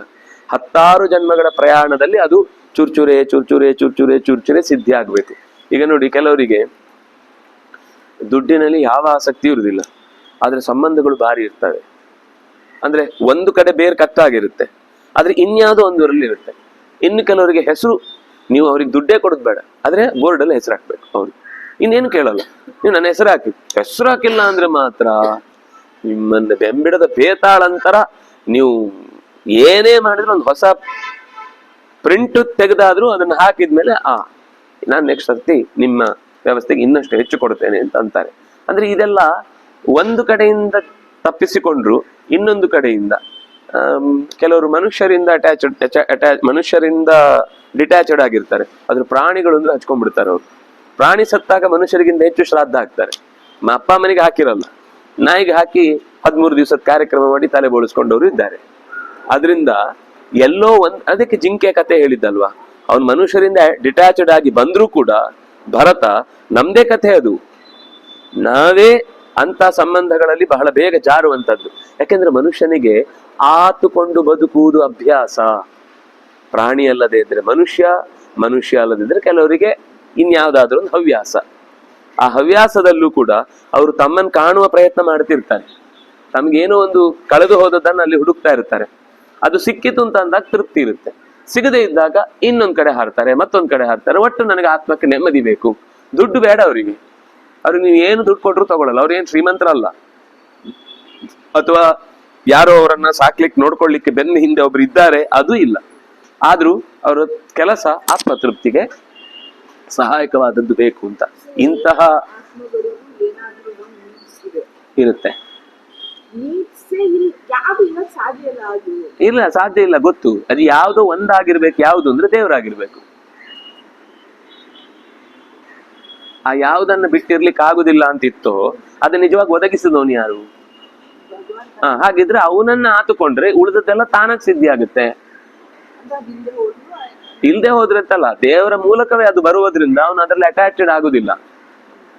ಅವನದ್ ಬಂದ್ರೆ ಬಂದ ಹಾಗೆ ದೇವ್ರು ಕೊಟ್ಟದ್ದು ಇದ್ದ. ಈಗ ನೋಡಿ, ಅಲಂಕಾರ ಮಾಡಿಸಿಕೊಂಡ ಭರತ, ಜಡ ಭರತ ಬೇಡ ಅನ್ಲಿಲ್ಲ. ಅವನು ಎಣ್ಣೆ ಸ್ನಾನ ಮಾಡಿಸ್ಕೊಂಡ, ಬಲಿ ತಗೊಂಡೋಗಿ ಇಟ್ರು, ಅದಕ್ಕೂ ಬಗ್ಗಿದ. ತಲೆ ಬಗ್ಗಿಸು ಅಂದ್ರು ಬಗ್ಗಿಸಿದ, ಕತ್ತಿ ಎತ್ತಿದ್ರು ಸುಮ್ನೆ ಇದ್ದ. ಸ್ವಲ್ಪ ಹೊತ್ತಾದ್ಮೇಲೆ ನೋಡಿದ್ರೆ ಯಾರು ಇಲ್ಲ. ಅವ್ರದ್ದೇನು ಖುಷಿ ಪಡ್ಲಿಲ್ಲ. ನನ್ನ ನೋಡಿ, ನಾನು ಎಂತ ಭಕ್ತ, ದೇವರು ನನ್ನನ್ನ ರಕ್ಷಿಸುವುದಕ್ಕೋಸ್ಕರ ಇವರೆಲ್ಲ ತಲೆ ಕಳೆದು ದುರ್ಗೆನೆ ಬಂದ್ಬಿಟ್ಟಿದ್ದಾಳೆ. ಅಮ್ಮ ತಾಯಿ, ನೀನು ನನ್ನನ್ನ ರಕ್ಷಿಸಿದ್ದಕ್ಕಾಗಿ ನಿನಗೆ 100 ಎಂತದ್ದು ಹೇಳಲಿಲ್ಲ. ನೋಡ್ದ, ಎಲ್ಲ ಬಿದ್ದಿದಾರ, ಸರಿ ಇನ್ನೇನ್ ನನಗೆ ಇಲ್ಲಿ ಕೆಲಸ ಇಲ್ಲ ಅಂದ. ಸುಮ್ನೆ ಜಾಡಿಸ್ಕೊಂಡು ಎದ್ದೋದ. ಅವ್ರನ್ನ ಯಾರನ್ನು ಬೈಲಿಲ್ಲ. ಇವ್ರೆಂಥವ್ರು, ನನ್ನ ಪಾಡಿಗೆಲ್ಲೋ ಹೋಗ್ತಾ ಇದ್ದವನನ್ನ ಅಲಂಕಾರ ಮಾಡಿ ಅಂಗಮರ್ದನ ಮಾಡಿ ಚೆನ್ನಾಗಿ ಅಭ್ಯಂಗ ಮಾಡಿಸಿ ನನ್ನ ಕೊಲ್ಲಿಕ್ ತಂದಾಕಿದ್ರು. ಇಂಥವ್ರೆಲ್ಲ ಮನುಷ್ಯರ? ನಾವಾದ್ರೆ 100 ಜನರಿಗೆ ಹೇಳ್ಬರ್ತಿದ್ವಿ, ಅಪ್ಪ ದೇವ್ರು ನನ್ನನ್ನು ಎಂತ ಕಾಪಾಡ್ದ. ಅದ್ರ ಅರ್ಥ ದೇವ್ರು ಕಾಪಾಡ್ದಲ್ಲ, ನನ್ನಂಥವನನ್ನು ದೇವ್ರು ಕಾಪಾಡಿದ್ದಾನೆ ಅಂತ ಅನ್ನೋ ಒಂದು ಹೆಗ್ಗಳಿಕೆ ಅಲ್ಲಿ. ಇನ್ನೂ ಭೂಮಿಗೆ ಭಾರ ಇದೆ, ಅದು ಇನ್ನೂ ಕಳೀಲಿಲ್ಲ, ದಂಡಪಿಂಡ ಇರ್ಲಿ ಅಂತ ಬಿಟ್ಟಿದ್ದಾನೆ ಅಂತ ದೇವ್ರು ಅನ್ಕೋತಿರ್ತಾನೆ ಅಷ್ಟೇ. ಆದ್ರೆ ನಾವು ಹೇಳುದು ದೇವ್ರು ಕಾಪಾಡದ ಅಂತ ಅನ್ನೋ ಹೆಸರಿನಲ್ಲಿ ನನ್ನಂಥವನನ್ನು ದೇವ್ರು ಕಾಪಾಡಿದಾನೆ ಅಂದ್ರೆ ನಾನು ಎಷ್ಟು ಗ್ರೇಟು ಅನ್ನುವುದೇ ಅಲ್ಲಿ ಅಹಂಕಾರ ಇರುತ್ತೆ. ಹಾಗಾಗಿ ಅದು ಬಿಡುದು ಬಹಳ ಕಷ್ಟ. ದೇವರ ಹತ್ರನೇ ಕೇಳಬೇಕು, ಈ ಬಿಡಿಸಪ್ಪ ಈ ಜಂಜಾಟವನ್ನ, ನಂಗೆ ಸಾಧ್ಯ ಇಲ್ಲ ಇದನ್ನೆಲ್ಲ ಅಪ್ಕೊಂಡು ಬದುಕ್ಲಿಕ್ಕೆ. ಕೆಲವೊಂದ್ ಸರ್ತಿ ಏನು ಅಂದ್ರೆ ಸಮಾಜಕ್ಕೆ ಹೆದರಿ ಅದನ್ನ ಅಂಟಿಸ್ಕೋಬೇಕಾಗತ್ತೆ. ಕೆಲವೊಂದ್ ಸರ್ತಿ ನಮ್ಗೇನೋ ಹಿಂದೆ ಆದ ಉಪಕಾರವನ್ನು ನೆನೆಸ್ಕೊಂಡು ನಾವು ಅಂಟಿಸ್ಕೋಬೇಕಾಗತ್ತೆ. ಅಥವಾ ಅಂಟಿಸ್ಕೊಳ್ಳೋದನ್ನು ಇರಬಹುದು. ಹಿಂದಿನ ಉಪಕಾರ ಆಯ್ತು ಅಂತ ಮಾತ್ರಕ್ಕೆ ಏನಂದ್ರೂ ಅದು ಹಾಗೆ ಇರ್ಬೇಕು ಅಂತ ಏನಿಲ್ಲ. ಕೃತಜ್ಞನಾಗಿ ಇದ್ರೆ ಆಯ್ತು. ಪ್ರತಿಯೊಂದಕ್ಕೂ ಕೃತಜ್ಞನಾಗಿ ಮುಂದೆ ಹೋಗ್ತಾ ಇರ್ಬೇಕಂದ್ರೆ ದಾರಿ ಅನ್ನೋದು ನಮಗೆ ಸಲೀಸಾಗಿ ತಡಿಲಿಕ್ಕೆ ಆಗುವಂತೆ ಆಗಬಾರದು ಅನ್ನೋದನ್ನ ಆ ವ್ಯಕ್ತಿಗಳಲ್ಲಿ ಹೇಗಿರುತ್ತೆ ಅನ್ನೋದನ್ನ ಹೇಳ್ತಾ, ವಿನಿವೃತ್ತ ಕಾಮ, ಹೊಸ ಬಯಕೆ ಹುಟ್ಟುತ್ತಾ ಇಲ್ಲ, ಹಳೆ ಬಯಕೆಗಳು ಬೇಕಿಲ್ಲ. ಪರಮಾತ್ಮನಲ್ಲಿ ನಿರದ್ರೆ ಯಾಕೆ ಯಾವ್ದು ಬೇಕೋ ಅಲ್ಲಿ ಮನಸ್ಸು ತೊಡಗಿಯಾಗಿದೆ. ಇಂತಹ ಅದೋ ಇದೋ ಅನ್ನುವ ಗೊಂದಲಗಳಿಂದ ಹೊರಕ್ಕೆ ಬಂದಿದ್ದಾನೆ.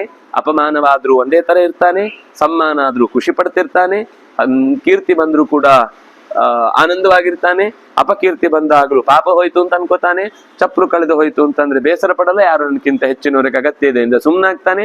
ಯಾರೋ ಚಪ್ಪಲಿ ತಂದು ಕೊಟ್ಟಾಗ ಚಪ್ಪಲಿ ತಂದು ಕೊಟ್ರು ಹಾಕೊಂಡು ಓಡಾಡಿದ್ರೆ ಕಾಲಿಗೊಂಚೂರು ನೀನೇ ಕ್ಷೇಮ ಮಾಡಿದ ಹಾಗಾಗುತ್ತೆ ಅಂತ ಸುಮ್ಮನಿರ್ತಾನೆ.